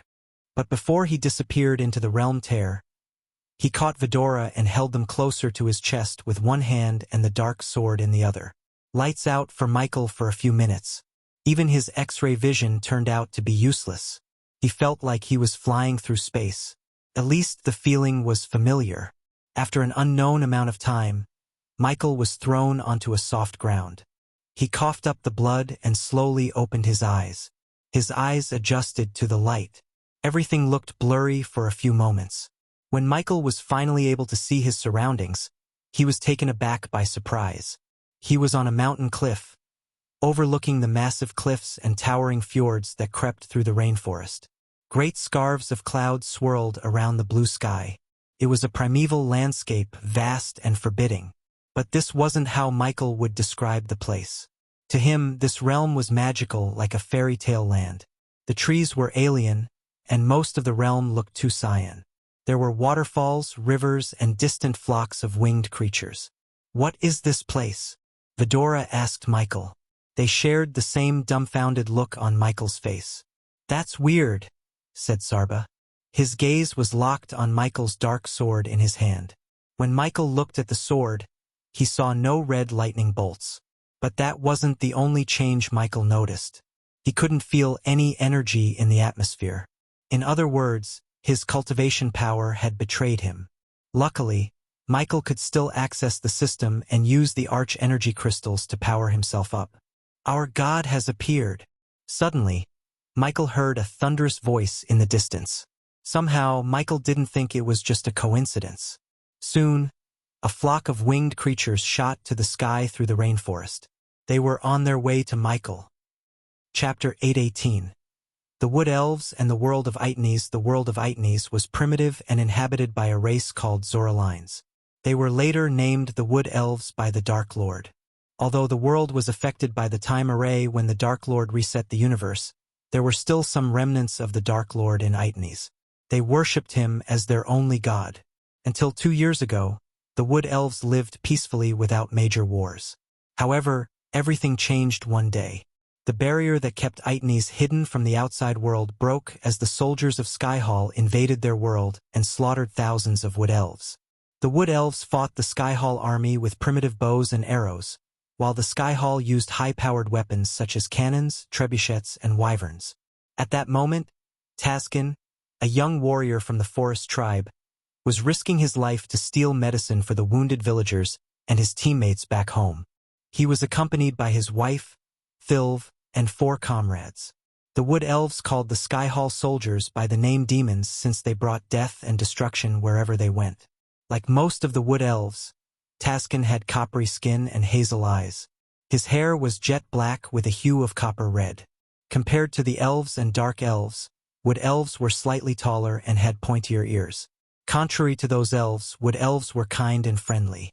They would have formed an alliance with Skyhall and happily offered them valuable resources if Skyhall chose the path of diplomacy. But no, Skyhall waged war and slaughtered thousands of them without a shred of mercy. All of those deaths and destruction were for the natural resources Itnes possessed. This world was once treasured by the Dark Lord himself, and Skyhall had no clue the Dark Lord was on his way to save the world from them. Taskin and his group were walking through a bluish, ancient forest. It reeked of age. Its woody incense was from centuries of snapping branches crashing to the forest's floor and rotting silently. The composting, organic smell rose up in waves like a miasma. Every sprawling tree they passed under reminded Taskin of a watchful guardian, a silent sentinel of the groves. Taskin and his team used branches and veins to traverse through the forest without making a noise. They knew the forest like the back of their hand. The Skyhall soldiers used contraptions to traverse through the forest when they were in a good mood. Otherwise, they would burn down everything in their path just to travel hundreds of meters into the forest. Hundreds of ancient trees with unlimited potential turned to ashes in their hands. Taskin and his team were on their way to the forest center, where the mother tree was. The mother tree was the oldest in the world, spanning hundreds of acres. The Wood Elves had a ritual of climbing the mother tree, which would take months. Countless Wood Elves lost their lives trying to reach the top. The Wood Elves believed they could get the mother tree's blessing and hear their god's voice by reaching the top. The deeper Taskin and his team went, the more mystical and spellbinding the forest became. Huge roots spread-eagled the ground, twisting like the great backs of sea dinosaurs. The foliage became thick and lush, forming an arch of fairy-tale sapphire blue above their heads. Arthritic boughs, gnarled with age, dripped their bounty of nuts onto the path. Briars, brambles, and berry trees flanked the trail, making it impenetrable on either side. Shuffling noises came from deep in the interior, deadened by the cunningly woven web of leaves. A troop of winged badgers crossed the winding trail in front of them at one point. They were finishing up their early morning foraging and looked startled to see the Wood Elves. As if on cue, a blue feather bird erupted from the knot of trees. Soon, a few more of its beaked companions joined the flock, creating a symphony of song. The heart-haunting melody was an elixir for the soul. Their melody used to soothe the Wood Elves' souls. But after the demons appeared, these birds cried more often than they sang. Despite the ash and smell of blood in the air, the sap-sweet fragrance of the forest washed over them. Finally, Taskin arrived at a wide glade, where the ancient trees fell away, revealing the bespectacled blue sky. The last of the morning stars were glinting like silver earrings, luminous and bright. An orgold moon with a blue ring hung quietly in the distance, casting a honeyed sheen over the trees. Taskin and his men sat their backs against a lightning-blasted tree trunk and watched the demon castle in the distance. The demons scorched hundreds of trees, and everything lived in the area to build their castle and the surrounding buildings. Taskin could still hear the cries of his people when the demons first arrived. They built the castle with the wood they got from the mother tree's branches and the roots as defensive walls. Once, a holy site turned into a burial site for thousands of wood elves. Since the Sky Hall sent a total of 1,000 soldiers, they were able to build a castle in a month. The castle had 11 broad, square towers connected by large, thin walls made of blue marble stones they mined in Itnes. To mine those stones, the Sky Hall slaughtered an entire tribe that protected and lived in the mines for centuries. Small windows were scattered generously around the walls in seemingly perfect symmetry, along with symmetric crenellations for archers and artillery to shoot down the wood elves who dared to get near the mother tree. A huge gate with heavy metal doors guarded the castle. It was the only easy way in. Any other side would be futile. Various barracks, camps, and small buildings were scattered outside the castle gates. The soldiers and some of the merchants who were related to Sky Hall elders lived in those buildings. Taskin and his men had no idea who lives in the castle, as none of them stepped into the castle. This castle was the most protected place in the entire world. Daring to invade the castle would only result in certain earth. Luckily, Taskin and their men had no need to go into the castle. Instead, their target was one of the infirmary buildings where the Sky Hall soldiers kept healing potions. "We should wait for the nightfall and then strike," Vagabond, one of Taskin's men, suggested, only to see Thilv shake her head. "We don't have time. They need those magical potions ASAP." Taskin nodded. "She is right. Time is not in our favor. It's now or never," said Taskin. His voice betrayed him, showing his uncertainty and worry about the plan. Deep down, Taskin knew attacking the demons in broad daylight was nothing short of suicide. Still, they had to do it for the sake of their people. 50 lives depended on them and the magical potions. Taskin's men sighed. Although they all knew the plan was suicidal, they would follow Taskin to hell itself. After all, if it weren't for Taskin's leadership, they would have died along with thousands of other wood elves when the demons first invaded them. Moreover, Taskin was the only wood elf who managed to kill one of the demon generals and steal one of their weapon shipments. Unfortunately, the wood elves lacked the technical knowledge to assemble the weapon to its full form. "Vagabond, go and scout the area ahead. Do not get caught," said Taskin. Vagabond, the brown-haired wooden elf, nodded and slowly crouched forward. As the team scout, recon was his job. Hugging the tree, Vagabond slid down to the ground like a monkey. He used the foliage to his advantage.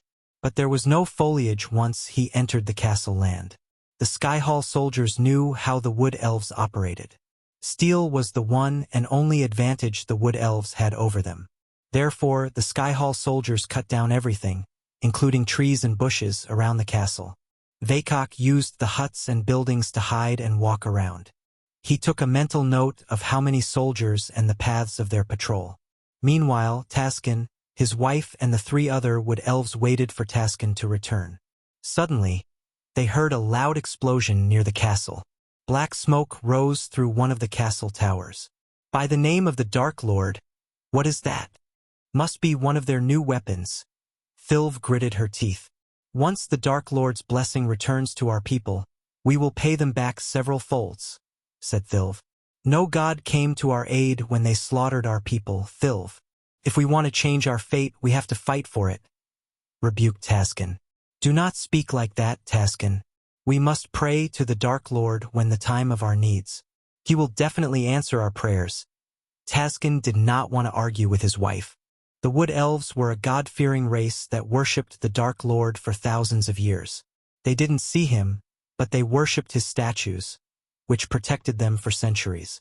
However, after the demons invaded them and slaughtered thousands, some of the wood elves like Taskin lost their trust in the Dark Lord.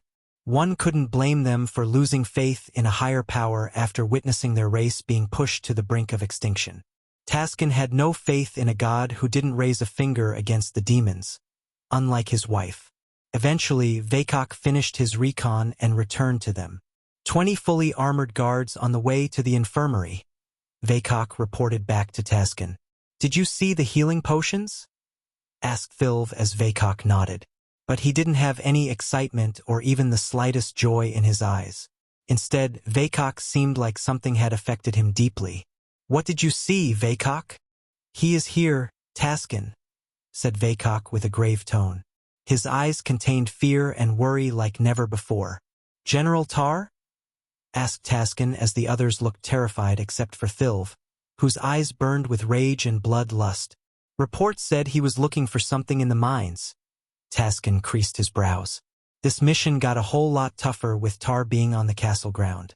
If this were any other day, Taskin would have opted to back off. But today he must retrieve those potions. His brother's life depended on the healing potion. Chapter 8:19. General Tar was an orc assigned by the Sky Hall to build the castle and pacify the locals in Itnes. Unlike a typical orc, Tar was a war-hungry death merchant who preferred to kill than ask questions. Single-handed Tar killed thousands of wood elves. Taskin and Tar had a bit of history between them. After the Sky Hall invaded the wood elves, Taskin fought Tar to rescue his team and actually managed to achieve such an impossible task. Moreover, Taskin gave a scar that Tar still hadn't forgotten. But unlike Tar, Taskin didn't thirst for a rematch. Instead, Taskin only wanted to steal the healing potions and get the hell out of this place. Follow my lead, said Vakok. Vakok, you know the way. Take the lead, said Taskin. The wood elves climbed down the trees and headed toward the infirmary. They moved as nimble as the wind itself. One could barely hear their footsteps. The armored soldiers' heavy boots' clunking sound masked Taskin and his men's movements. Step by step, the wood elves moved closer to the encampments. Soon, Taskin noticed a demon armed to the teeth patrolling between the two camps. Some of the soldiers were sleeping in each camp. This armored soldier turned around and stood between the camps for a few moments. He seemed exhausted after walking back and forth wearing the heavy armor. Outside Itnes, they had arch energy and were powerful enough to lift even boulders. Hence, wearing armor was no headache for them. Besides, they could achieve more protection with a spell instead of this armor. The Sky Hall soldier sweated bullets inside the metal armor. Taskin slowly took out the bow hanging on his back. He knocked an arrow and aimed for the gap between the soldier's helmet and shoulder. After taking a deep breath, Taskin released the arrow. Grhh! The metal soldier groaned as Thilv grabbed the soldier before he hit the ground. If he fell down, the metal armor would make a sound loud enough to wake the soldiers sleeping inside the camps. While dragging the soldier back, Thilv unsheathed a crude dagger and plunged it near the arrow, and ended the soldier's life instantly. She then cautiously placed the body on the ground without making a noise. Let's go, Vakok whispered as the group moved around the camps. Where are the potions? Asked Taskin. Vakok pointed his finger at a wooden building across several camps and soldiers.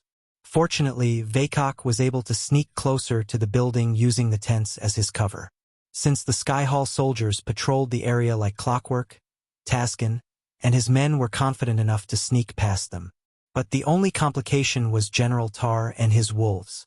These wolves were specially bred to track down wood elves and their tribes. Each wolf was ferocious enough to rip a wood elf apart in a few moments. Just thinking about the wolves, Taskin's shoulder ached. He looked at the deep claw mark on his right shoulder for a moment before following Vakok behind. One by one, Taskin and his men moved past the camps. For some reason, it didn't feel right to Taskin. Not a single soldier spotted them as things went pretty smoothly. But that was what worried Taskin. Vakok halted his steps behind a wooden building, taking advantage of the shade provided by the roof. The team stopped for a few moments to catch their breath. Something's bothering you, my love? Fylv turned her gaze at Taskin. The dark lines on his forehead betrayed how worried he was. "Everything's going smooth. Too smooth to be exact," said Taskin. His words surprised Vakok and the others. As far as they were concerned, if anything, Taskin should feel grateful that everything was going in their favor. Instead, Taskin looked worried to the core.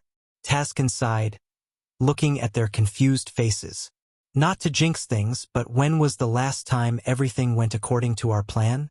Those demons always pulled one over us whenever we thought we had them cornered," said Taskin. "I understand how you feel, but this is not the time for second thoughts. We are deep within the belly of the beast. If we don't get those potions, people are going to die," Fylv said in a low-pitched voice. She cared more for her people than anyone, including Taskin. Unlike her, Taskin wasn't born into her tribe. On the contrary, Taskin was an orphan. Fylv's uncle found him in the forest and raised him as his own. They fell in love at a young age, and Taskin had to climb the top of the mother tree to get Fylv's father's blessing to marry Fylv. Taskin was one of the few who managed to complete such a task and lived to tell tales about it. Taskin nodded, pushing all the doubts and uncertainties to the back of his mind. This was no time for second-guessing, as Fylv said. To their sake, Taskin had to look confident even though he wasn't. He signaled Vakok to lead the way with his eyes as the wood elf slowly walked around the building. Suddenly, a loud bell rang from the castle. Their bodies went rigid, thinking they were caught for a moment. "Midday break. Come on, everyone. Take 5. They heard someone calling the soldiers from the center of the camps. Luckily, the soldiers were moving to the center to get their bellies filled.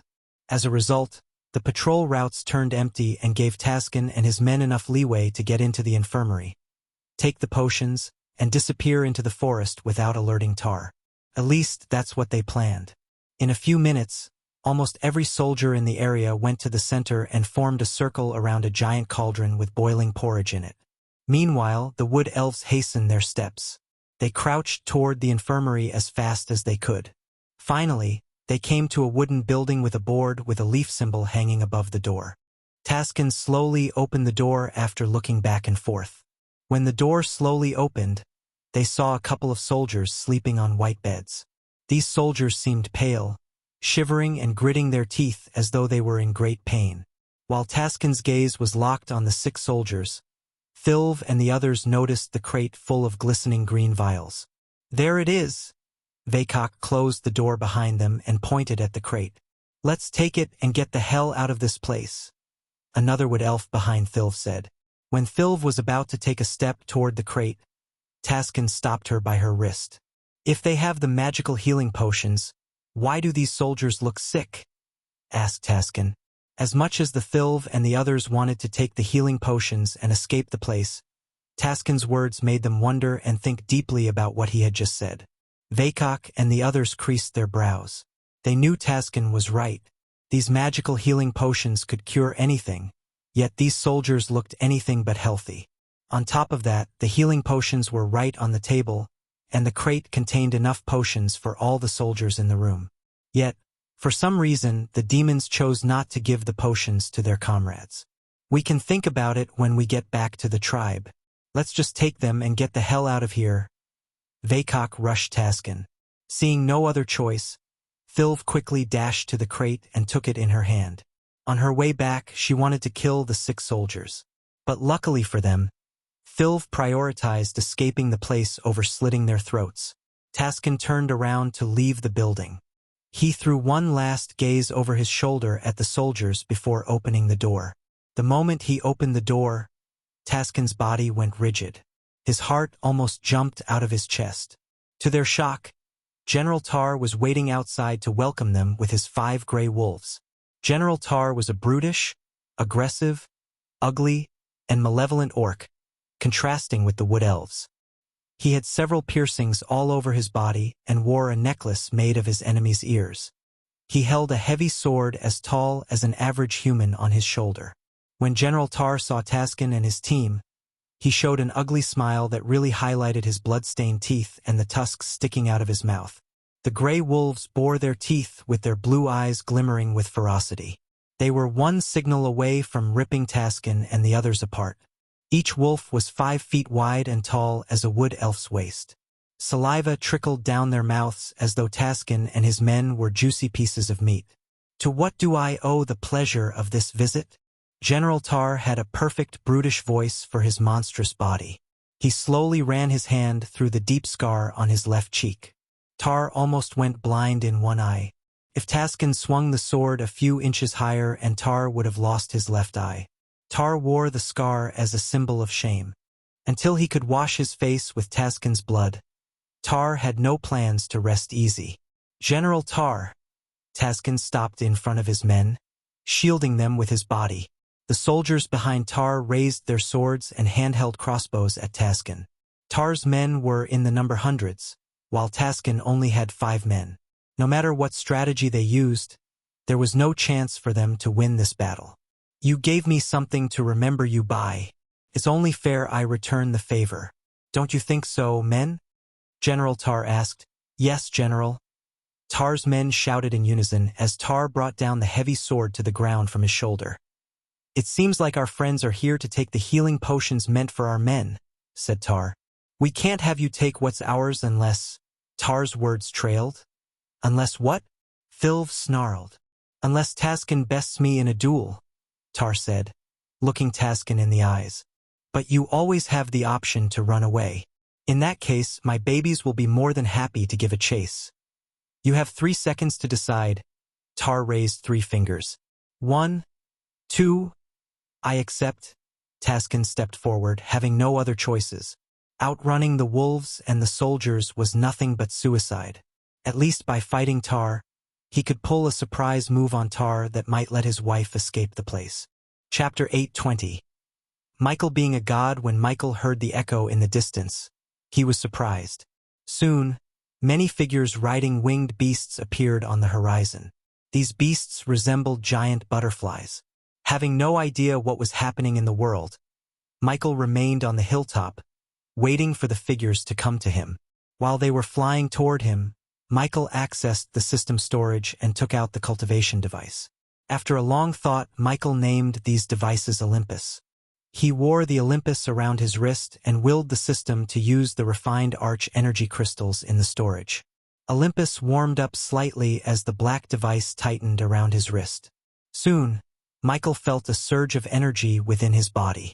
These refined arch energy crystals boosted his cultivation power to the core formation level.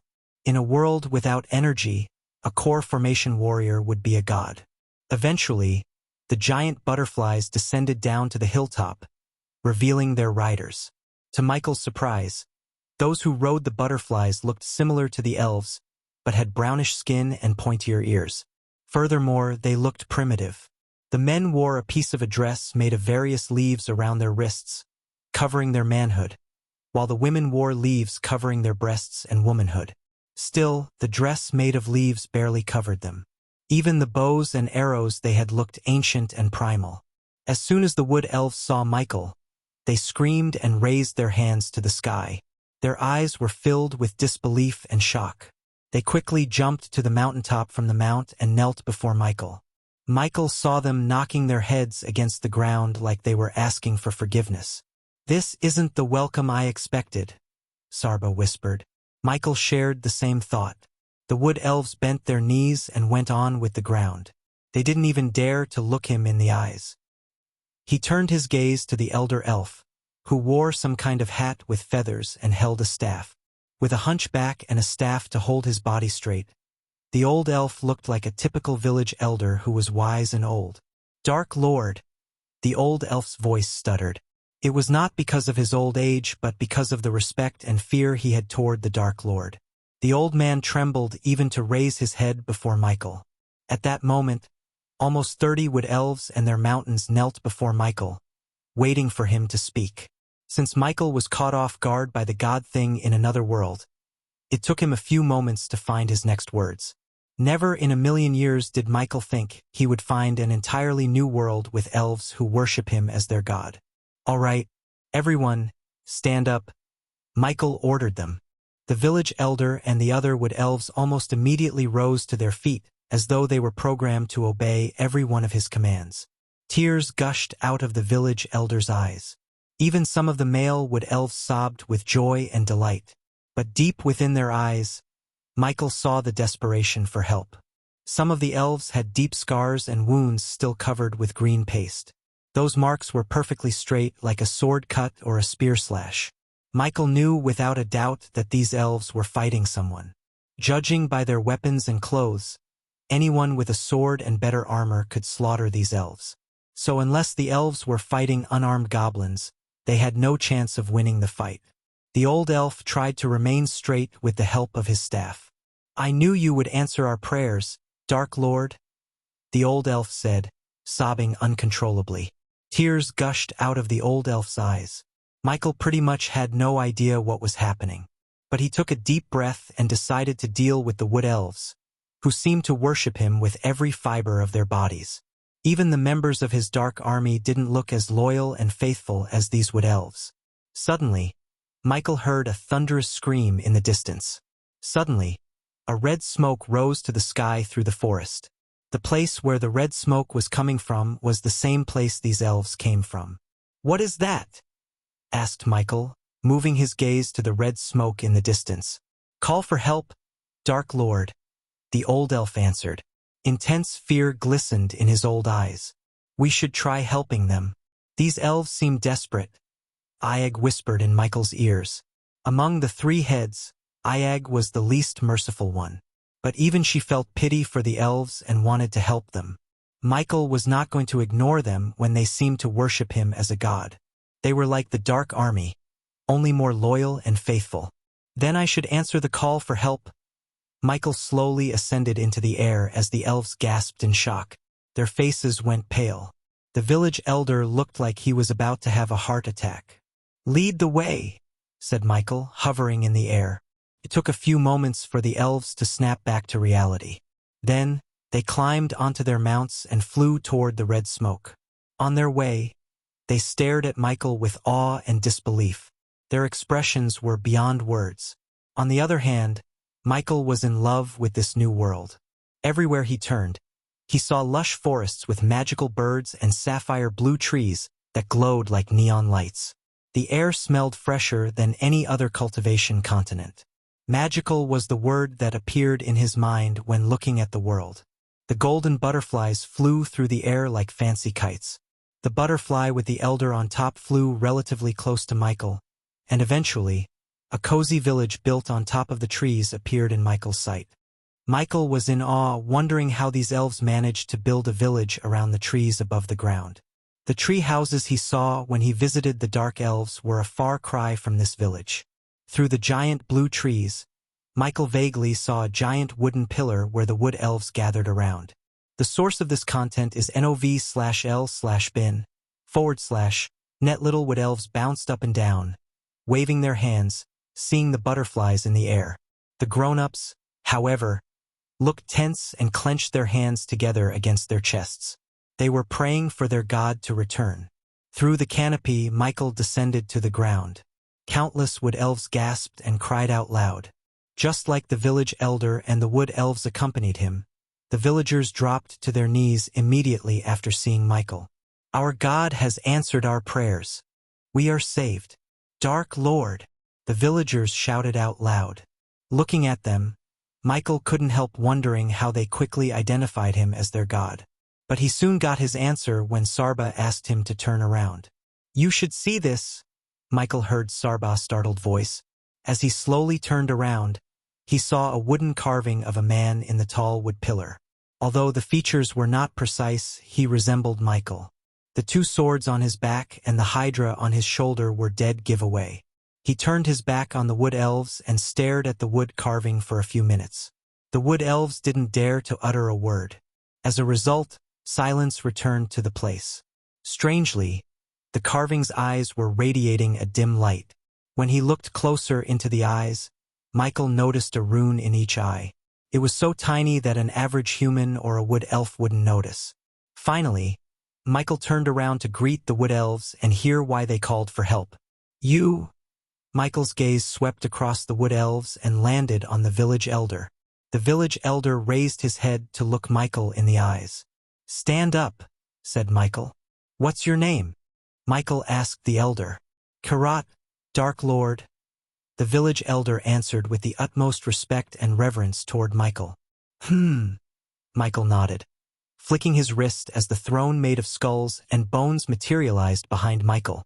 He sat down and put one leg atop the other.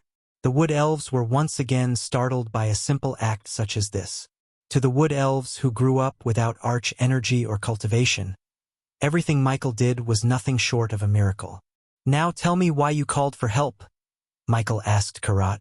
"The demons, Dark Lord. We are failing in the fight against the demons." "Demons?" Michael and Vidora were stunned by Karat's answer. They immediately thought of Azazel and his race. But Michael was skeptical about the demon thing. He never thought the wood elves named the Skyhall soldiers the demons. To be honest, the wood elves didn't even know there was a separate race called demons that existed in the universe. "Are these demons here to punish us because of something we did or didn't do, Dark Lord? Are you punishing your children?" Michael almost coughed up blood after hearing the elder address themselves as the children. But he had to keep a straight face and go along with this. After all, godhood did come up with some quirks like this. Besides, it didn't seem like a good idea for them to tell the wood elves the truth about the universe. Instead, Michael planned to be their beloved god. This way, Michael would have an entire population working for him, collecting everything he needs and being loyal to him in exchange for protection. "How long have you been fighting these demons?" Surprisingly, Cain questioned the elder for some reason. "Since 2 years ago, Lord Cain." The elder surprised Michael by addressing Cain using his realm name. Moreover, he came to this world 2 years ago. It seemed like the demon attack and his appearance had some kind of connection. "How do they know our name?" Ag whispered into Michael's ears. "And demons? Are they really fighting the demons?" asked Sarba. Suddenly, Michael sensed someone rushing toward them in his environment scanning. When he looked over the crowd of wood elves, he saw a wood elven woman land on the wood platform using a rope lift mechanism. "We have to save Taskin," the woman said before collapsing down. Chapter 8:21. God to the rescue, Thilv. Michael heard a wood elf cry out loud. Still, the wood elf, and who seemed to be his wife, didn't dare to move without Michael's permission. It was obvious the wood elf who just fainted due to probably blood loss was their loved one. But instead of rushing to her aid, the couple looked at Michael with eyes pleading for mercy. "Karat, bring her to me," Michael ordered the village elder. The wood elf old man immediately signaled Thilv's parents as they carried Thilv to Michael. The man who carried the woman had a muscular body with several scars, while his wife looked gentle and kind. They both sobbed, seeing the sorry state of their daughter. Thilv had several deep claw marks on her back and a deep stab wound on the side of her chest. Blood spurted out of her wounds, resulting in her body looking pale. Karat and the wood elves placed Thilv on Michael's feet and knelt before him. "Dark Lord, please save our daughter," they cried out loud. Michael stood up from this throne and took a few steps toward the wounded wood elf. He sat beside her before taking out a sparkling healing potion. Under the wood elf's shocked gazes, he gently opened Thilv's mouth and poured the healing potion into her mouth. The wood elves were no strangers to the healing potions. They saw the Skyhall soldiers use these potions on a battlefield to heal themselves completely. It was one of the many reasons why the wood elves got decimated mercilessly by the demons. The wounds on Thilv's body magically disappeared under their gazes. Her hands twitched slightly as she slowly regained consciousness. Any other normal healing potions would have failed to save her because of the blood loss. But Michael gave her one from his personal stash, which could supplement her blood loss and heal her completely. Ack! Suddenly, Thilv rose up from the floor, gasping for air.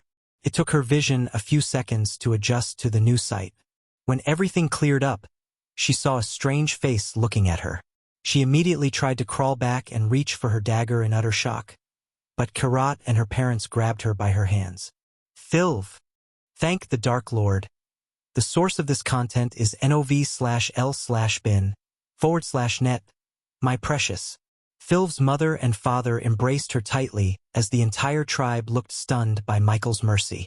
Michael returned to his throne, letting the family have some warm moments, although he doubted this would last, judging by the wounds on her body. Phil hugged her parents tight as she sobbed uncontrollably. A few minutes later, Karat and her parents dropped a nuke on her head. Phil's face paled when her gaze fell on Michael. The god she had prayed for since she was a little kid was sitting before her. Not a single day passed without Thulv praying to the Dark Lord. It was her true wish that the Dark Lord would appear in front of her one day. But she didn't know it would actually happen. The Dark Lord looked more imposing and radiant than the wood carving. Her heart almost jumped out of her chest when he smiled at her.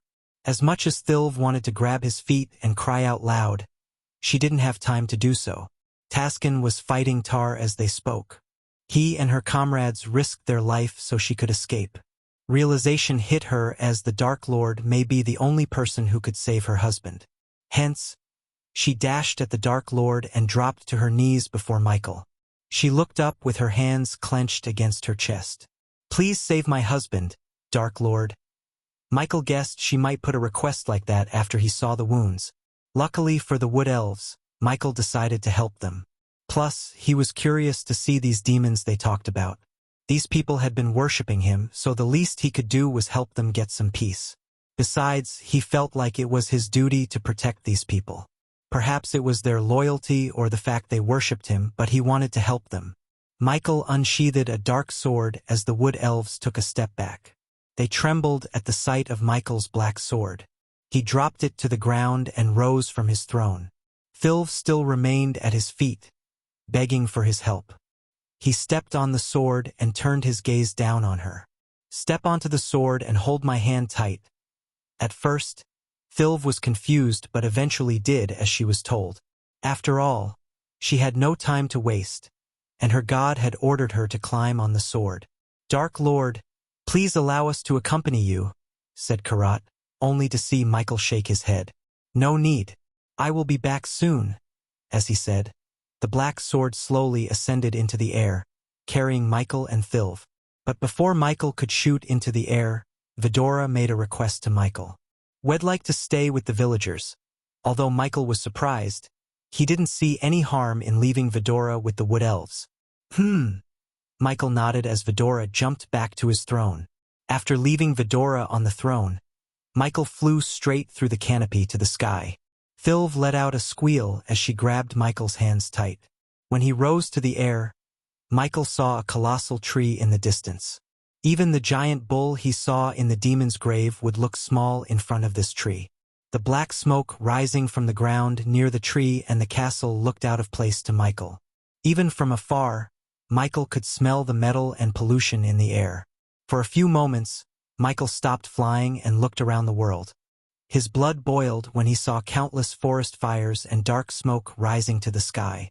Only a fool would think they happen naturally. He knew that whoever built the castle near the mother tree was responsible for all the destruction. He could only imagine how many precious plants and wildlife the fire had engulfed. Such a waste of resources and destruction of nature raised his killing intent to another level. "You might want to hold me tighter," said Michael. Phil nodded as she grabbed his hands tighter than before. Suddenly, everything around her blurred. Her face ached because of the speed. It was a miracle her leaf dress remained intact when she appeared directly above the encampments, where she saw Taskin and others bleeding to their deaths on the ground. "There they are." Phil pointed her fingers at the ground. To Michael's surprise, an orc was beating the life out of some Wood Elves. But when he looked closer at the soldiers, he was disappointed and surprised at the same time. The reason for his disappointment was they weren't demons but elves and humans in metal armor. On the ground, Taskin and his men tried to pick themselves up, but Tar had broken their legs with a wooden club. When the duel between Tar and Taskin began, the orc used a pill to enhance his strength to ensure his victory against Taskin. A fair duel would have gone in Taskin's favor, but it was far from a fair duel. At least Taskin managed to use a primitive smoke bomb that blinded Tar and his men temporarily, which gave Phil enough time to escape into the forest. However, the Skyhall soldiers and the wolves managed almost to kill her. Luckily, they didn't know the forest like Thilv knew. Now, Taskin and his men just hoped Thilv escaped to the tribe. They didn't even want backup because sending backup to save them was equal to sending the wood elves to their death. Taskin's legs looked crooked as Tar slowly walked toward him. The ugly orc had an even uglier smile on his face. Suddenly out of nowhere, a bolt of lightning struck the ground between him and Taskin. Only then did these Sky Hall soldiers look up at the sky.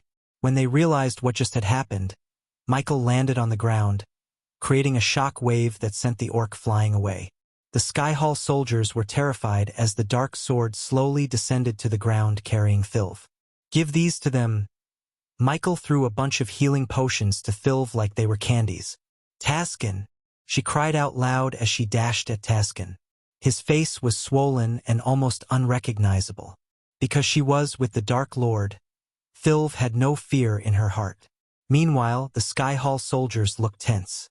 Before they could react, Michael dashed at Tar. The big ugly orc was trying to pick himself up. Instead of waiting for the orc to stand up, Michael grabbed him by his head and cast the Cloud of Darkness and Death range. The area immediately grew darker, which terrified the soldiers around Michael. The orc groaned. His big green eyes were filled with shock. Without giving the orc any time to retaliate, Michael cast the Soul Eater. Michael could have easily returned the favor by beating the crap out of the orc, but he chose to kill the orc quickly to show his overwhelming powers. After all, Michael had the reputation of a god to protect. The dark smoke shrouded the orc as everyone heard the orc's sickening cry of agonizing pain. His scream echoed through the lands. Soon, the Sky Hall soldiers noticed a bright smoke leaving Tar's eyes and going into Michael's mouth. The orc's once bulky monstrous body shriveled under their shocked gazes. When Michael let go of the orc, Tar looked more like a mummy than an orc. Taskin and the others couldn't believe what they had just witnessed. "Who is he?" Taskin asked with a stuttering voice. Everything that happened before his eyes was nothing short of a miracle. He even thought this was just a dream. Meanwhile, the Sky Hall soldiers lost the color of their faces behind the helmets. Some of them outright fell to the ground due to the Cloud of Darkness effects. Michael slowly turned his gaze to the Sky Hall soldiers. Black lightning crackled around his arms, threatening to strike every single soldier in the area. "Shall we begin?" Michael's words swept across the land and put the fear of God in their hearts.